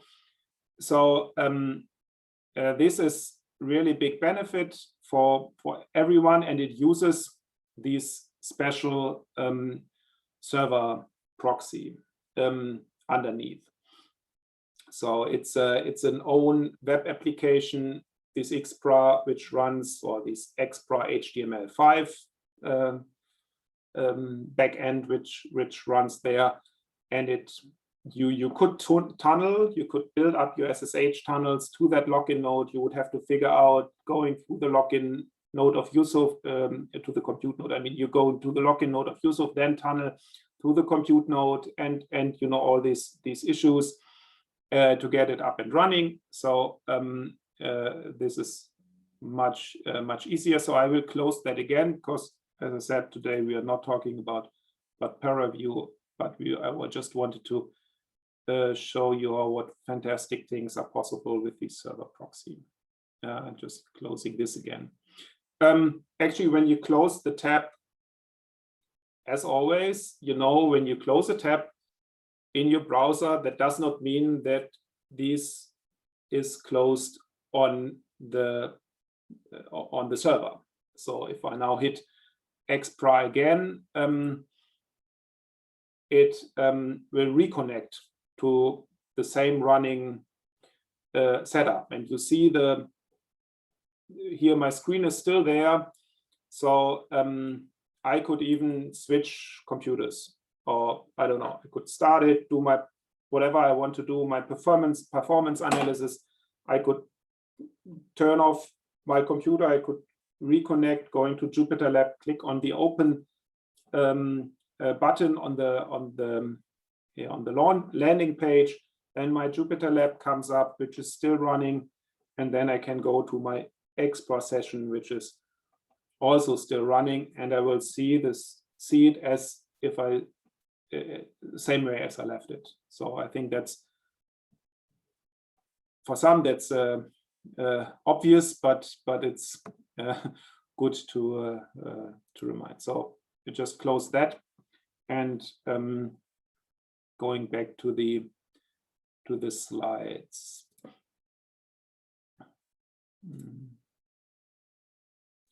So we have seen that, and yeah, there are some hints, same as with the keyboard shortcuts yesterday. Firefox, or your browser, in my case it's Firefox, your browser might grab certain keys and might not pass them to the application, the web application which is running underneath. Very important, I think, is here to point you to Control-C and Control-V, which does not work in these Xpra environments. So they are Control-Insert, at least this is Firefox specific, to my knowledge. Control-Insert and Shift-Insert are the ones which needs to be used there. Just, yeah, as always, when you work with web application, these kind of issues arise or can arise. Okay, we have seen that. Just talking about a bit about what's going on in the background. Of course, this we always have to ensure that this is secure, what we are doing. This is not that obvious. If you start an Xpra session, for example, or any web application on a node which you're sharing with someone else, if you're on a compute node and you start your web application and it will run or listen on a port, a local host certain port, and you are the only one on the compute node, yeah, you're safe. But if you're on the login node, then you are sharing your environment with other people. And of course, if you start your web application or any kind of application which is listening on a certain port, then there's no one, you should think of how you stop others from communicating with that port. And here we also allow to start Xpra and these special remote desktop started on the login node. And therefore we have to ensure already at the login node that no one else is able to connect to your Xpra HTML session. And this is done by two things. First of all, there's a password which is needed and randomly chosen, and it also is encrypted. The stream is encrypted. So even though if you're on the local node with the other person, you cannot connect to its Xpra session. And actually, on top of that, it even communicates to a certain sense through sockets. So this is the first thing to ensure. Second thing is, of course, how do we ensure that the traffic through the internet into your browser is secure, and how do we ensure that your browser is able to know these password and the encryption key. And this is done through the server proxy, which where this information is tunneled through SSH tunnel, then to HTTPS to your JupyterLab running in your browser, and then to the Xpra HTML5 JavaScript client, which is running in your browser and showing you actually the desktop. So this communication of this encryption and password is there secured. And yeah, so as we have to highly consider always security issues, I can, at this point, I can also advise you to think about security issues when you are starting anything on a shared node, like a login node, where everyone else could listen to a certain port or communicate with a certain port. This is, of course, not the problem if you have Jupyter or any tool running on your local machine. And to be honest, I hope that we do not have it. It is only you only have to consider that you're aware that other people who have access to the login node can be kind of a security issue. Of course, this login node is not open for the World Wide Web and everyone in the whole world, but it's open for roughly 1,000 users, which are on our systems. Okay, so you can imagine I've shown you this one setup. You can imagine that you can do a lot of other things, and I just you still see this, or you see this this diagram how it works. So we have this extension in JupyterLab, JupyterLab Notebook Server. So it's a server extension, and that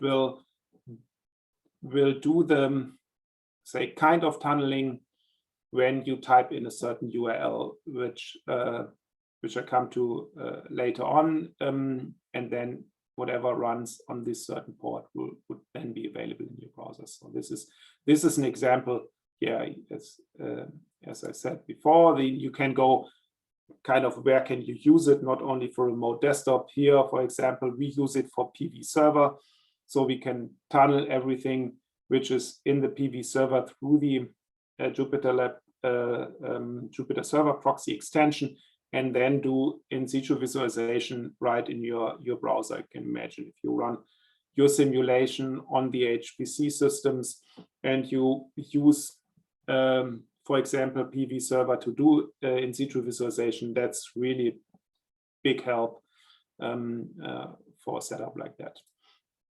Okay, I want to show a movie in here, but this is a PDF, so you just see a slide. Here one could see how one can interact with these nice data set showing a lung here, and how that can be done in your Jupyter notebook server, Jupyter notebook.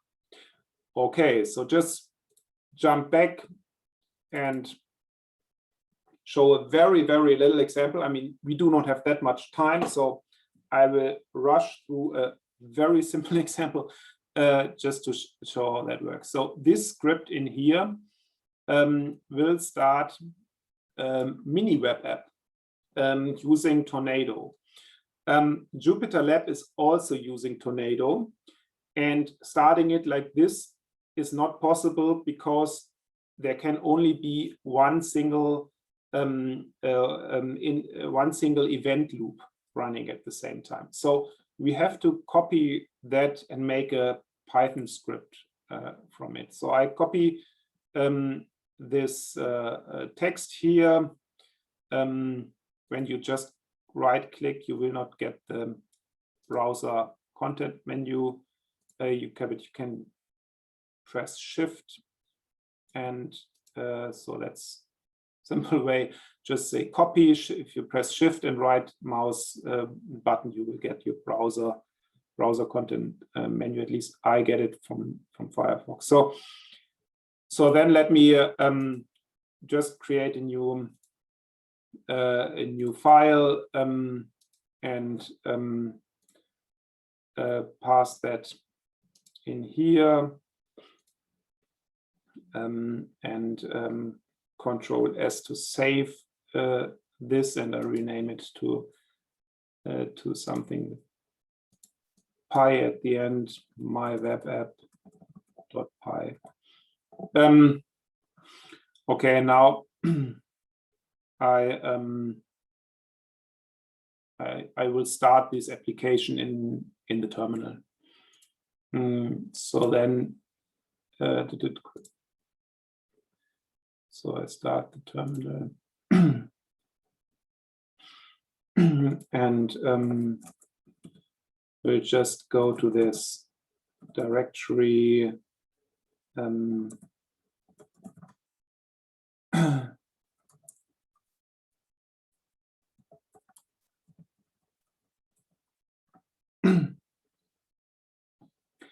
And now it's running this great application. Just go out of the single document view and go back, go too many tabs. And now we see that it's doing nothing else than printing hello world. Okay, that's fine. So now we can take this URL.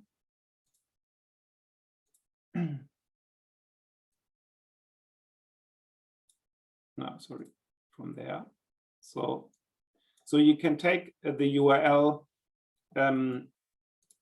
which ends with the name of your JupyterLab. So in my case, this is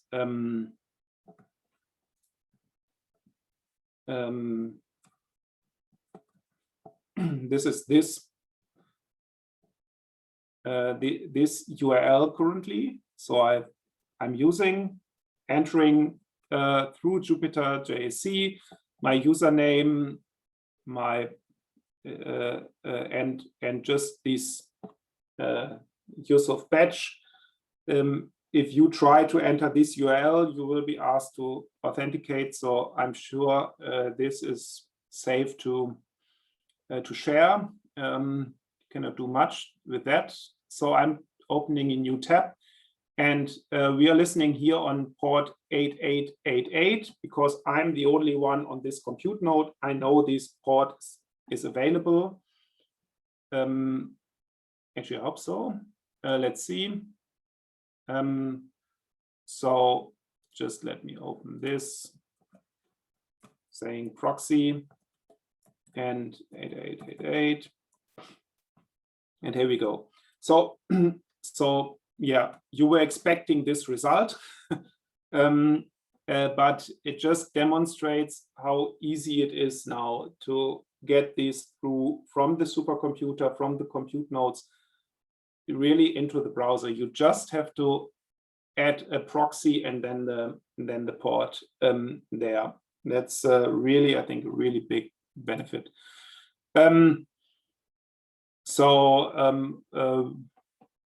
Let me just go back and stop my, where is it? Stop. This is really the bad way of stopping it. But anyway, stop my web app. And if I reload now, yeah, it just tells me, okay, there's no one on this port, no information anymore. I think the most important story is told concerning this server proxy. So I can just go on with with JupyterLab 3 or with switching the default.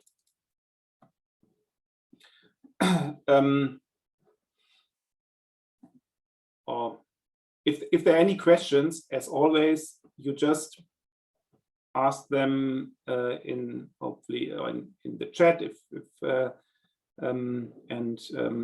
they cannot be answered by Christian right away, I can try to answer them right away, or we can try to find a solution in the afternoon on that. So I'm happy to hear about your use cases. So okay, let's talk about if you want to change the default JupyterLab installation. I already told you in the morning this is possible, and there might be reasons. And for example, one reason could be that you want to be the first trying out JupyterLab 3. And actually, what a surprise, there is a JupyterLab 3 installation already on the system. I've installed that in the last week. So this is really development. I would not advise you to do any production with it. It's about to change, and I'm still fighting with a few little issues. For example, the remote desktop is not running yet. I'm sure we will fix that, and but it makes sense to have a look. So let's see how that could be done. How can we change and have a look at JupyterLab 3? So I will just go to my my home directory, and as I know my home is in a different place, you would just need to press $home, but my home is somewhere else. I have to go to this home, and here to not Yusuf but Jupyter, and here in this .jupyter directory I already have this file, but it's not called start_Jupyter-jac.sh, but I put a .bk as a backup there. So let's have a look at that file. It's a simple bash script, and it just loads everything needed for Jupyter 3. So this is commented. This is common. So when I'm playing, setting up new things, then of course I'm playing with these, making that with the start Jupyter-jac.sh script here.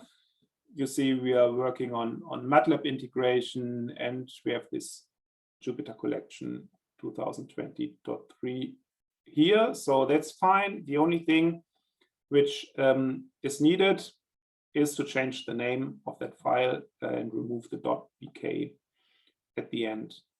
You also see in the terminal, it's really, you can even use vim and so on. So this is should be the same as you know from your whatever terminal you use or whatever way you use when you go with SSH on the systems. So just move that, change the name, and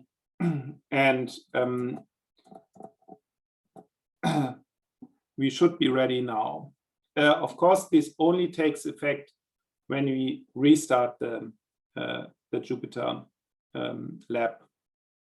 And I don't know if you want to restart your Jupyter lab now, but at least I will restart mine and show you how Jupyter Lab 3 looks like. So I'm going to the landing page here, and we'll start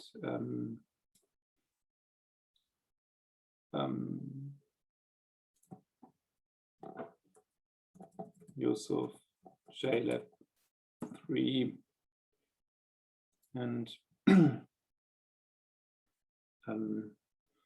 go to login node. Okay, that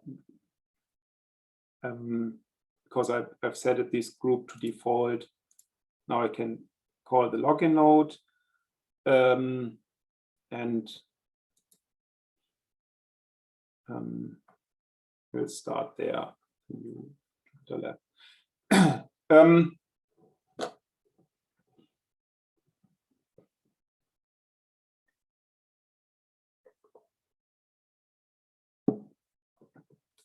I think Jupyter Lab 3 comes with some nice features.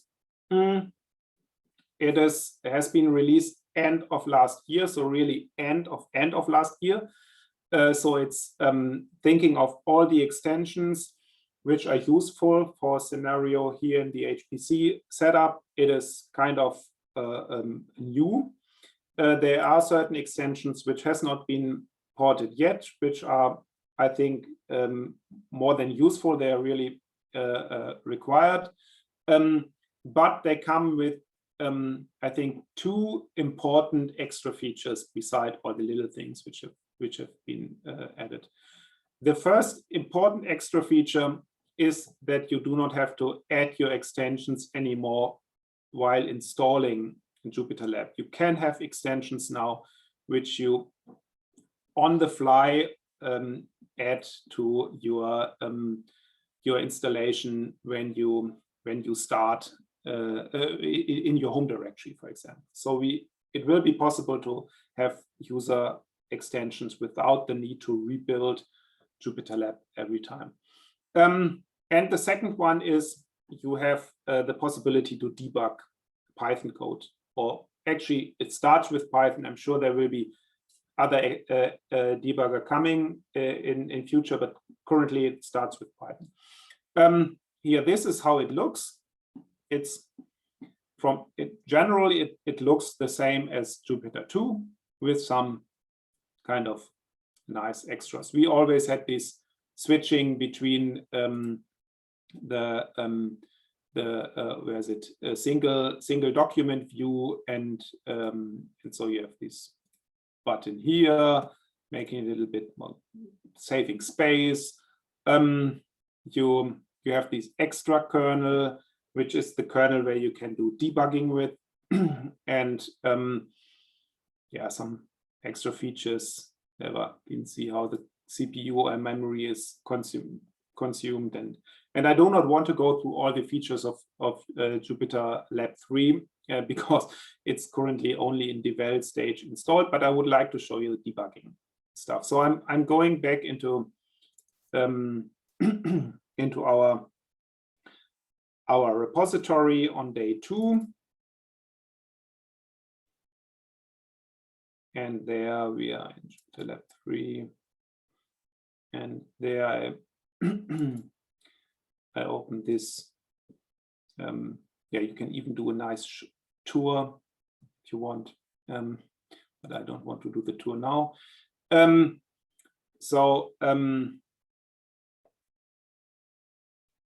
this notebook is about if you want to install Jupyter 3 manually. So I think as we now have an installation on our available here directly, we do not need to do manual installation. I will just roughly show you how you can do a complete manual installation in the next step.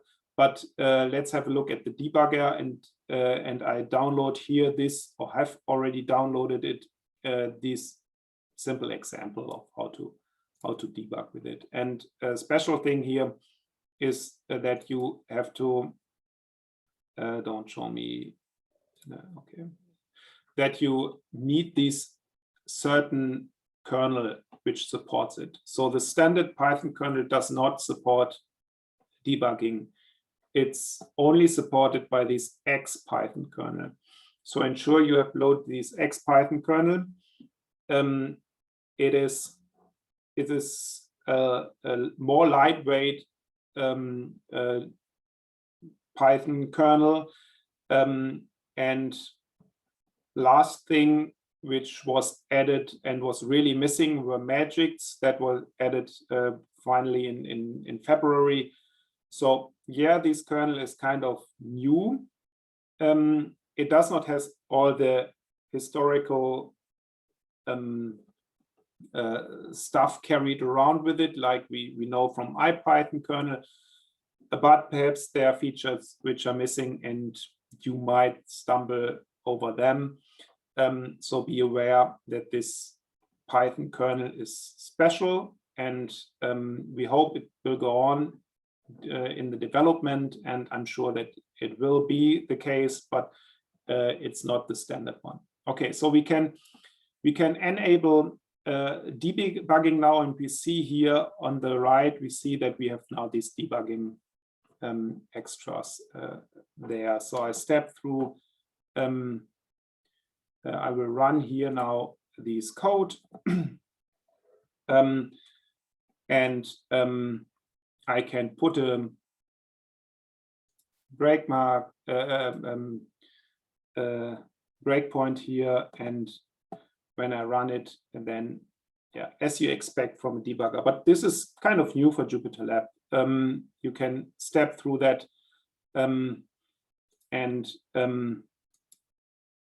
even though if the code is in different cells, it will jump to the cell and will step through that. You can look at the variables, all of them, or just a certain one. So it's really makes sense to keep in mind that JupyterLab 3 is coming, and or is already there, and I'm really looking forward to give you that as a default as soon as it is as stable as the current JupyterLab 2 is, but you are welcome to test it.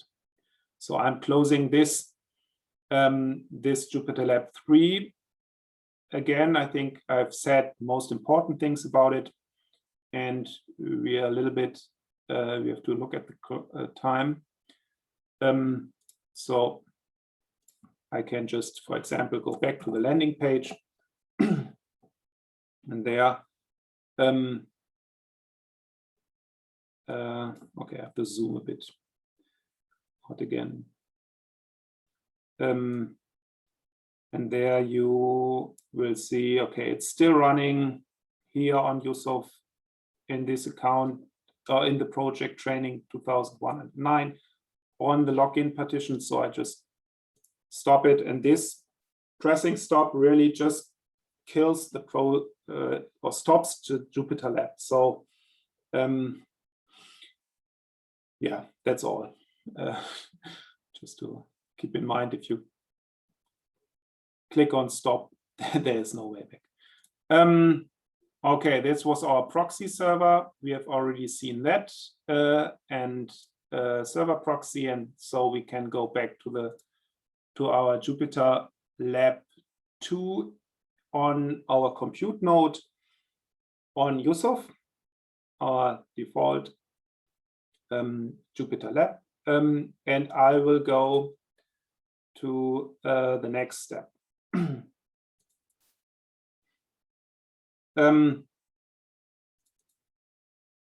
I would just like to show you, we will not go through all of this, but to give you a Jupyter notebook which enables you to install your own JupyterLab in your project directory or wherever you want.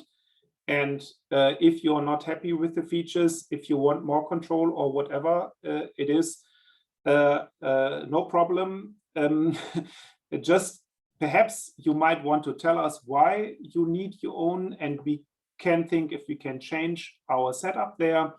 That would be great, but there are reasons for not using the standard installation and going with, for example, your own one. And here in this notebook, I'm showing you how you can do that. Of course, again, you need internet connection. So this notebook only runs in the login node, on the login node. So if you want to install your own JupyterLab and do not want them to use the modules, then take this notebook, go on a Jupyter, open a JupyterLab, go on the login node and take this notebook, and it will use Conda to install the complete environment. That can be very large, and therefore ensure you're installing it to the project directory, not to the home directory. Your home directory is limited to 10 gigabytes. Currently, we will extend it to 20 gigabytes, but we really would like to avoid that people installing stuff in your home directory. It's not the place to install something like this. So this is why it needs to be installed in the project directory. Just increase this a little bit more. So here I'm showing how JupyterLab is installed with Conda. You see, I have done this in April, 21st of April here. And you see how it runs through. There's no much magic about that, except that you need an internet connection. We will first download this mini Conda 3 script. There are definitely other ways, also other ways to install Jupyter. I just took this one because I think it's, at least from my point of view, the easiest for explaining or showing how you can do that in a workshop like this.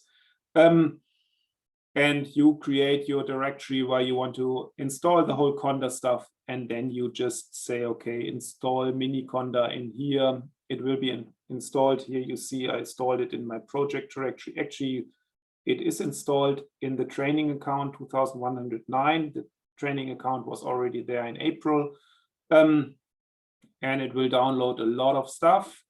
So here again, it makes sense to right click and say enable scrolling for output. And then just have a quick look at the Python path, because the Python path is always a reason for some kind of issues. And here, if we install it and have modules loaded at the same time, we have to ensure that they are compatible with the Python interpreter which comes with this mini Conda. Or you're messing up your environment. So just be aware of that. There are things like all these kernels which are currently here in the Python path, which definitely do not fit to the installation which comes from mini Conda. So this must be changed, and therefore in the next step I explicitly say unset Python path to ensure that's not messing with the system's installation coming from any modules loaded. And then next step, you can install Conda. We'll go through this like it's shown here, and be aware that Conda modifies your .bash RC.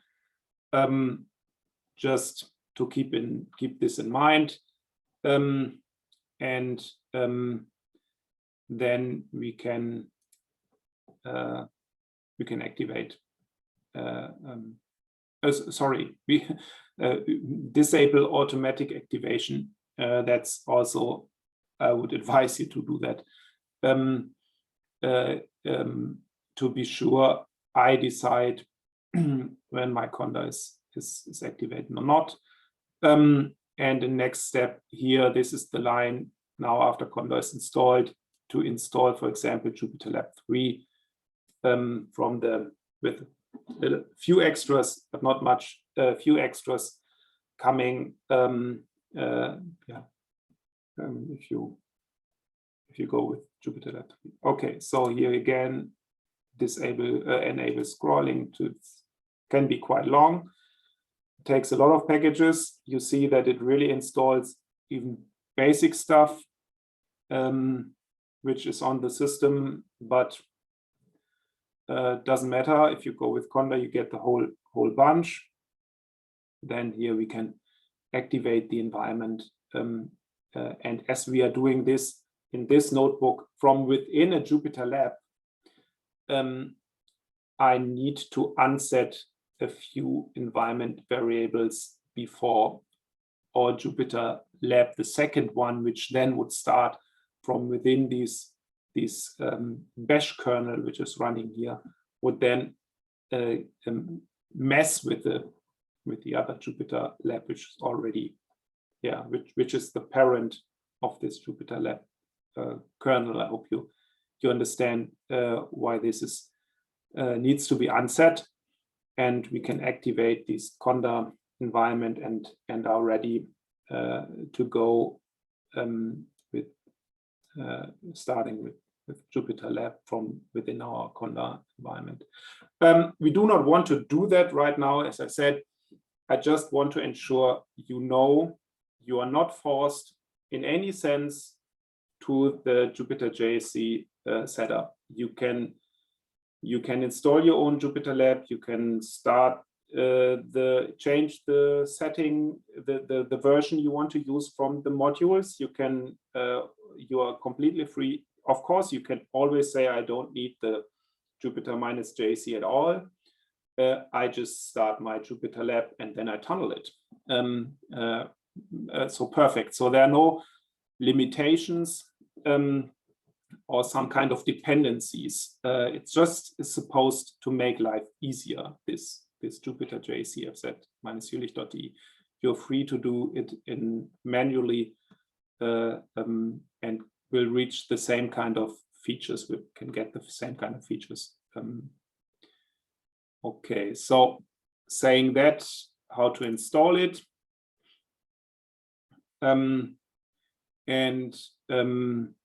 That's I already said that, and I've shown you that how you can start up then your own Jupyter. I think we are ready or done with that. Just let me scroll through this and a few words on, if you really want to do your own tunneling, this notebook will tell you how to do it.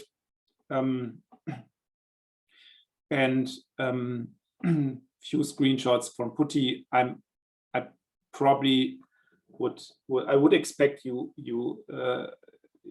might already know all this, but if not, and you want to start your JupyterLab on your own, and you want then to tunnel your stuff, then have a quick look at this notebook. It goes through, I think the most important steps here. And of course, you always come back to us, and if something is unclear or not working, and we're happy to help.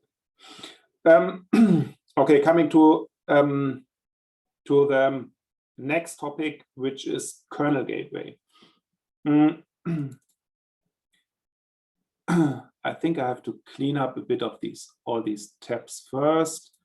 You don't need this one, and actually I can probably close all of them. I'll leave terminal open, never know. This is all, we went through that one. This is also not needed.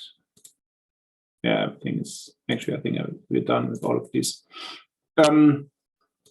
So going to the next topic, which is kernel gateways.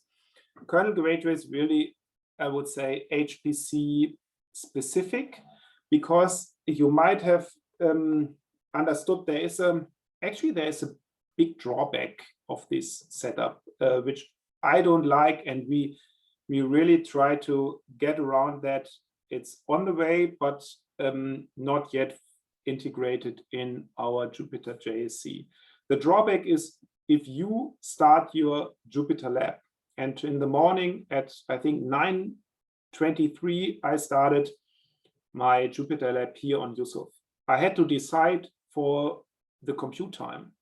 I had to type in 240, which means 4 hours. So at 1:23, my job on this compute node will be stopped without any warning, actually.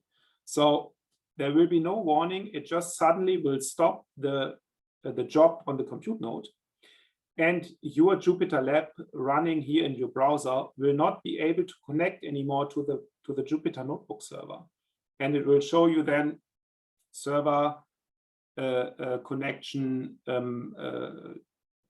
or server not reachable or something like this. And this really means it is really not reachable, and it will never be reachable again.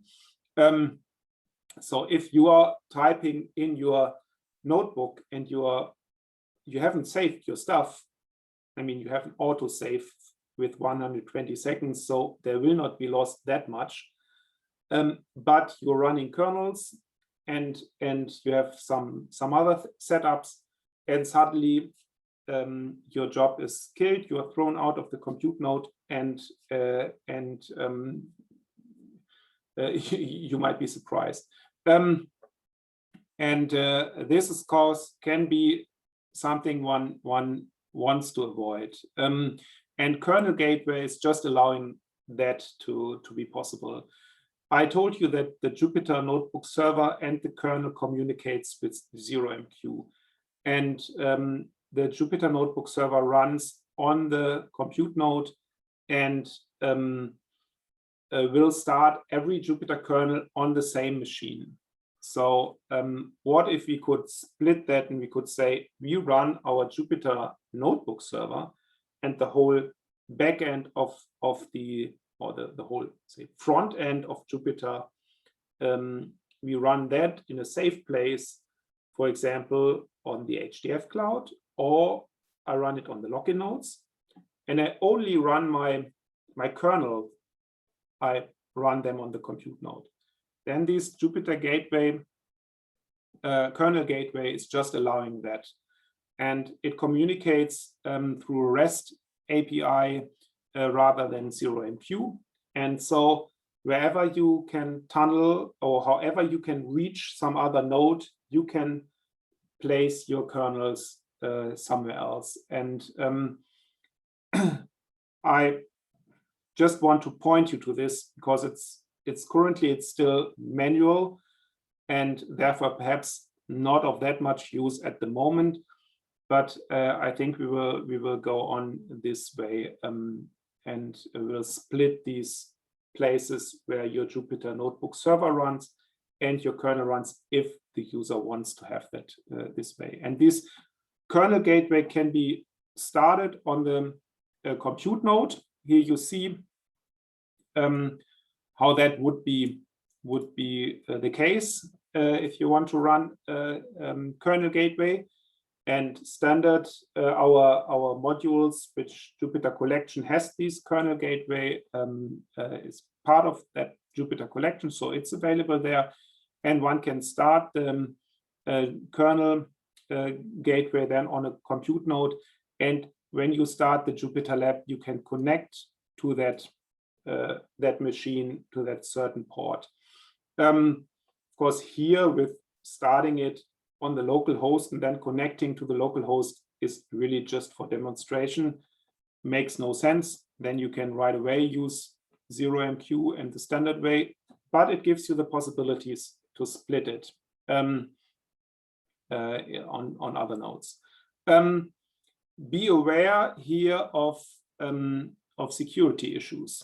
When you start Jupyter Kernel Gateway on a node on a certain port, and then everyone could connect to it who has access to that machine and this special port. So be aware of that. This is not mentioned here, or not on the in this notebook. It has to be solved outside of the kernel gateway. Okay, so you know about the kernel gateway and this really nice possibility which comes with that. Thinking of having your JupyterLab running on the Hdf Cloud, for example, and then starting your kernels on the HPC systems.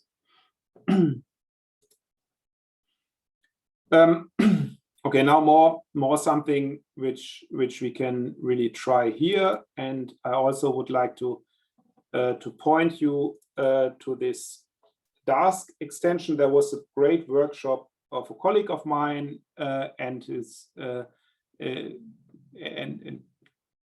Alan and David, and you can get a lot of information on Dask. Dask is a possibility and to parallelize your work you have in your notebook in a kind of smart way. So I have just point you to these slides, and I will grab one of the Jupyter notebooks from Alan and David to show you how that works. So we have here on the right, we have all different kind of extensions, and we also have the Dask extension. The Dask extension will allow us to create on our compute node to create a Dask cluster, for example. So I click on new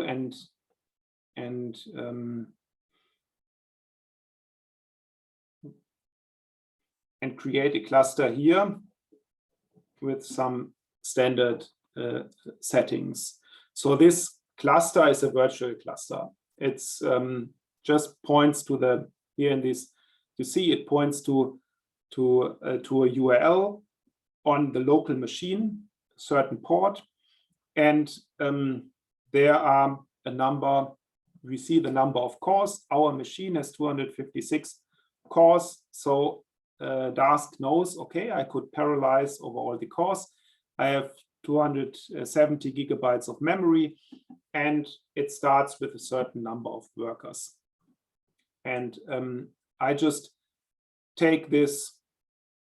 So this cluster, this local virtual cluster is running now. And I can just grab this here and put it in here. And as this cluster is already running, we do not need this second setup of a cluster. We just we use the extension to create it. So just let's see if we can use that cluster.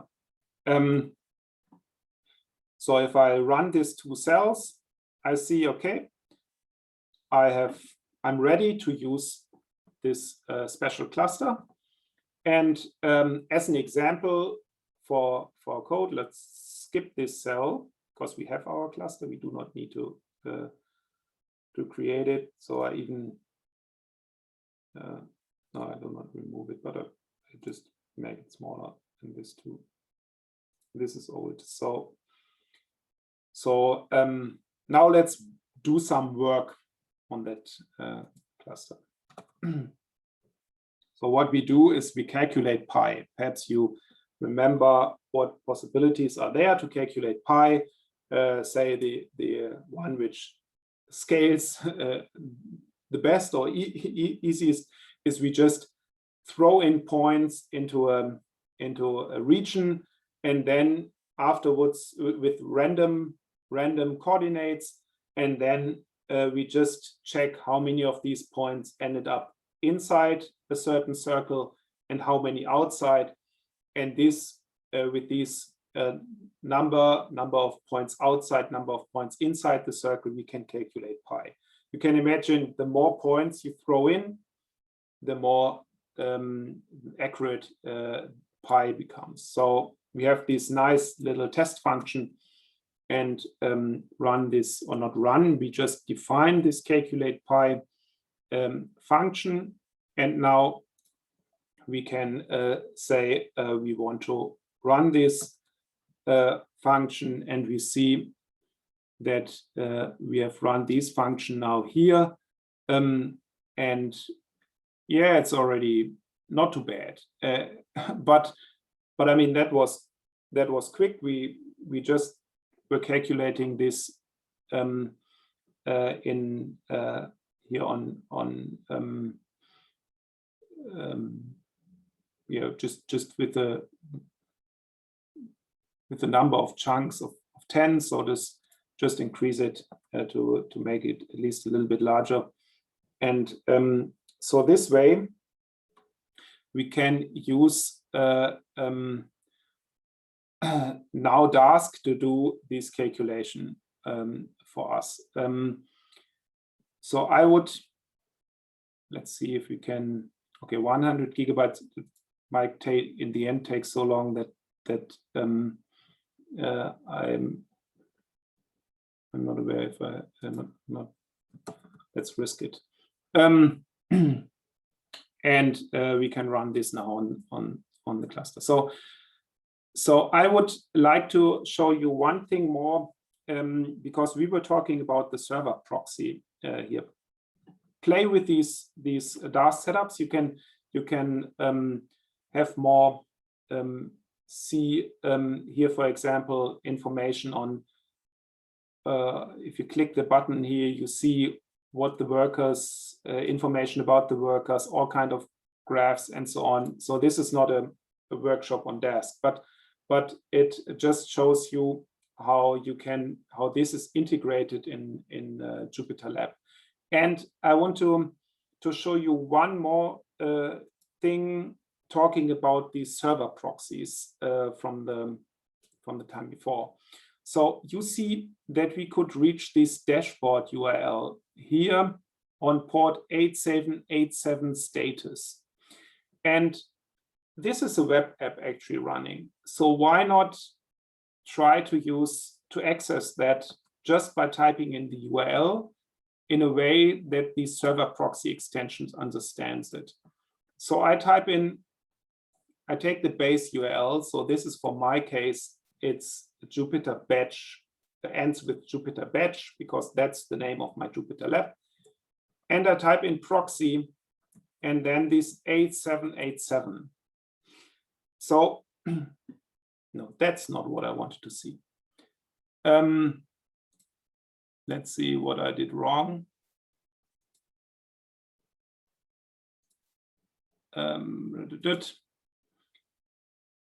8787 status, okay. Okay, now I have to type in everything again.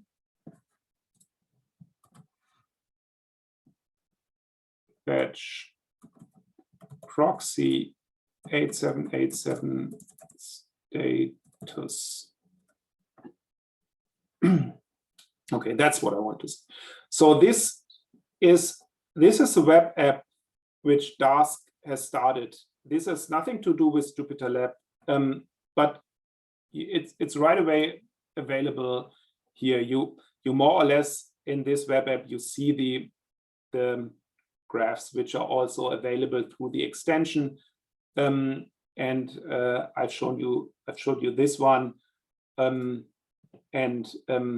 just wanted to show you how you can now access these dashboard of Dask just through JupyterLab. So let's try and do some more load on the system and then check how this CPU goes up on that. So we go for the big one again. Hopefully it runs as long enough, and then we switch here and we can see, okay, load goes up. So there's something going on. Took not that long, but at least we've seen that this is working. Okay, so yeah, I mean, one can play with this. I just would like to say one important thing, which sometimes gives issues when you create your Dask cluster from within the notebook. This is not known to the Dask extension. So you have more possibilities to create a special Dask cluster just in the notebook here, but then this will not show up in the extension. So check if you want to use something like this, parallelize and so on. Of course, there are other ways to parallelize too. And if you want to use Dask, then you have these options, creating it here and then dragging it in here, or you create it manually. But I really would advise you to go to the extras, which were shown, and there's really a big universe on Dask, which was shown in this great workshop from January. Now, you see, I'm really rushing through all this, but I think it always makes sense afterwards to really go through it one step after the other when you have time. There are definitely things which might be only of interest for certain people and others which are of interest for others. So we just rush through them, and then afterwards we see which are the ones which concern you most, and we can talk about them. So a few words in the last 20 minutes on how this Jupyter JC actually is set up in the background, how that is working.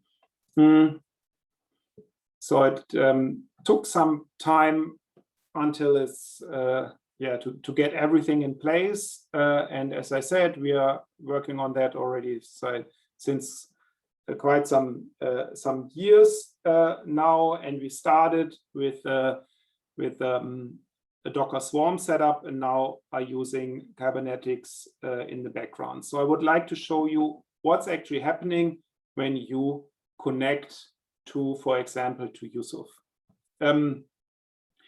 You are here on the left, and you would type in jupyterjc.fz-jülich.de. You type it in with HTTPS or with HTTP, but whatever you choose in the end, you will end up on HTTPS. Of course, we always want to secure the communication between the Jupyter hub or this setup Jupyter JC and your browser. So, and you will end up in Nginx, and this there are multiple of these coming up depending on how large the load is. We are running here on these pods, talking for Kubernetes. They are running on virtual VMs with a certain setup, and you will end up in these Jupyter JC proxy image, which will decide if you have already connection to some JupyterLab running, and then will point you to this tunneling image, which will ensure that you have connection to your JupyterLab running on any of these machines, or it will point to the Jupyter JC hub image, which will show you the landing page. If you're on the landing page or not, it might even it showed you not the landing page, it will show you the page where you can log in if you have not logged in yet. So then when you log in, you will end up, will be pointed here to Unity. Unity will type in your password and a username, and then you will come to the landing page actually.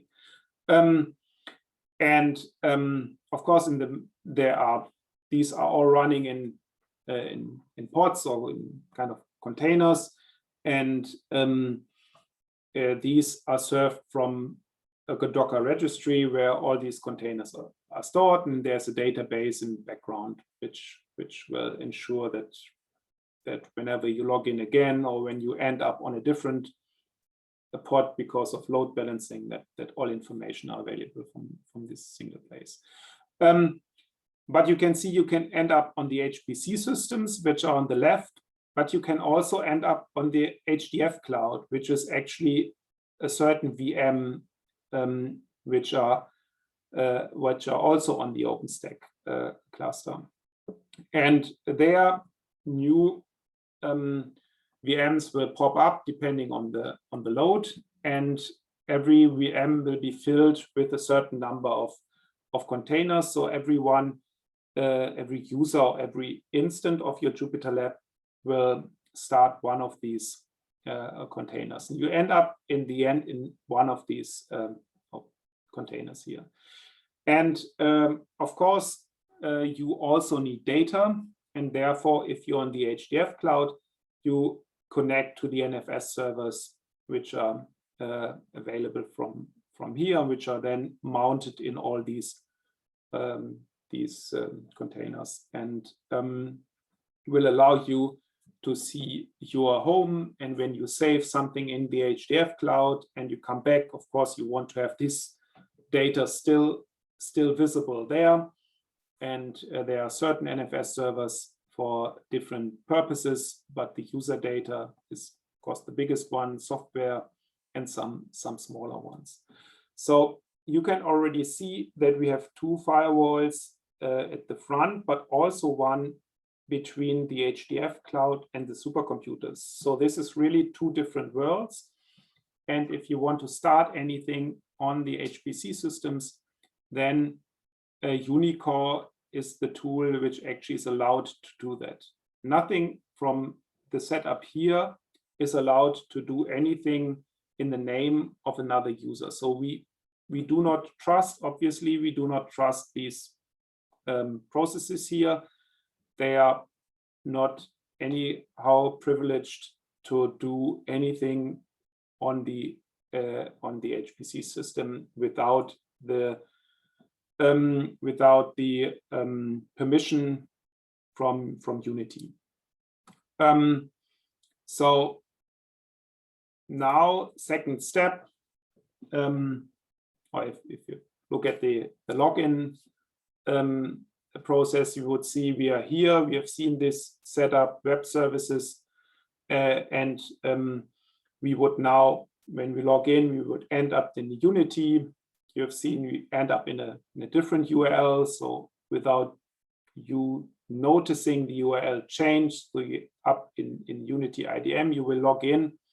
This is checked with our LDAP on here, and then when you logged in, you will, or Jupyter Hub will ask Unicore, and actually then the special Unicore TSM, so certain process running on the system where you want to enter to start your JupyterLab and do certain things, creating a Slurm job, starting this job, and so on. And this TSM double checks with Unity IDM that you're allowed to do that, or that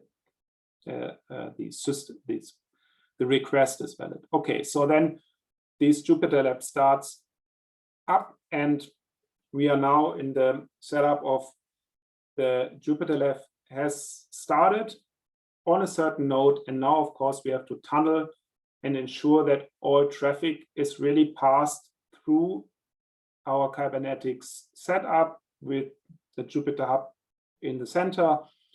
And therefore, there's a certain tunnel established, and then your Jupyter notebook server can talk in both directions to Jupyter JC, and in the other direction, Jupyter JC can talk to the Jupyter Notebook server. So your browser does not really know all about this in between. And your URL actually is enough information to direct you to the correct JupyterLab running somewhere on the machines. This is then what the administrators see, or especially Tim Kreutzer is seeing, thanks to him for managing all that and making it possible. This is from yesterday. You can see the different systems and who is using what, and we see that exactly here at just before 10 o'clock you were logging in, and so this is kind of, we are now really in using roughly, I would say roughly 50 to 100 notebooks JupyterLabs are running from users at the time. So yeah, we are hoping to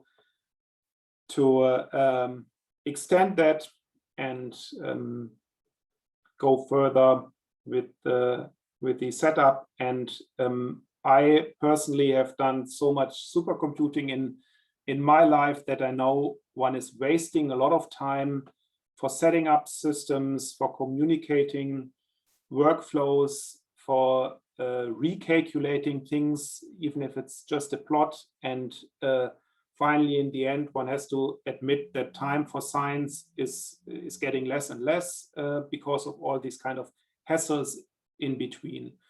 And so we hope that with the setup like this, a little bit of these burdens can be taken away, and one can get, say, more productive and concentrate more on really on the science one wants to do, instead of how to get a certain tunnel up and running and whatever else things are there, which are different to your local machine.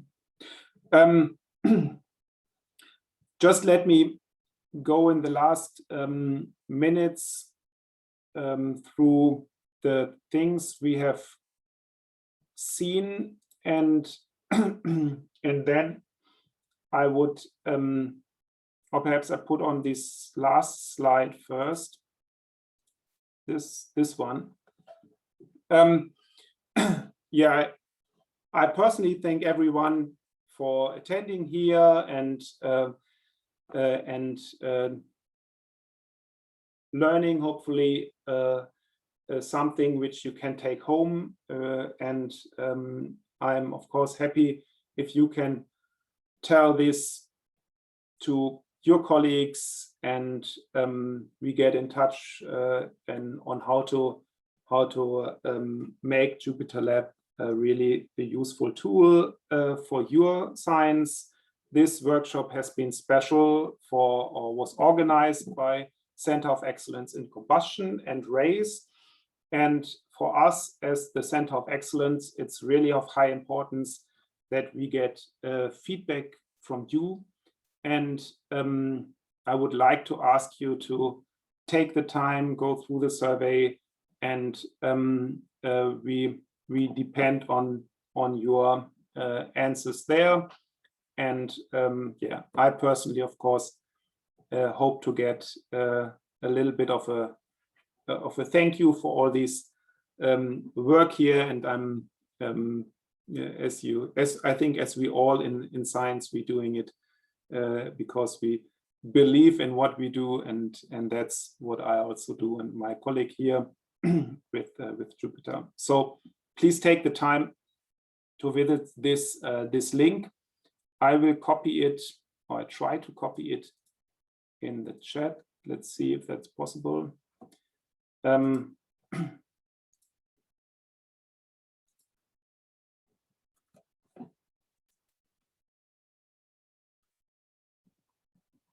So here's the link in the chat. And while you go through that, I will go through what we have learned in the last 2 days. once again, just very, very quickly. So jumping to yesterday, we did a tour through Jupyter. I can advise you to really have a look at all these features in there. In the live document, you will find the recordings from yesterday, and it is really useful if one knows what an environment one wants to use in the everyday life. What are nice and little features which are in there. So that's why I really went step by step through all things which are in JupyterLab. I emphasize again that the Jupyter notebooks you're running and the kernels which are running, they are, or the Jupyter notebooks which are shown in your tab and the kernels which are running are totally different things. Please keep that in mind. Also that you can connect with different Jupyter notebooks to the same kernel. If you do debugging, try to use the console. Do not mess with your Jupyter notebooks. And you want to have a nice Jupyter notebook where your work is in there, and then you might do your kind of fancy hacking in perhaps a second Jupyter notebook connected to the same kernel or into the console. Always keep in mind that's possible and a real benefit. Then we went through the first steps,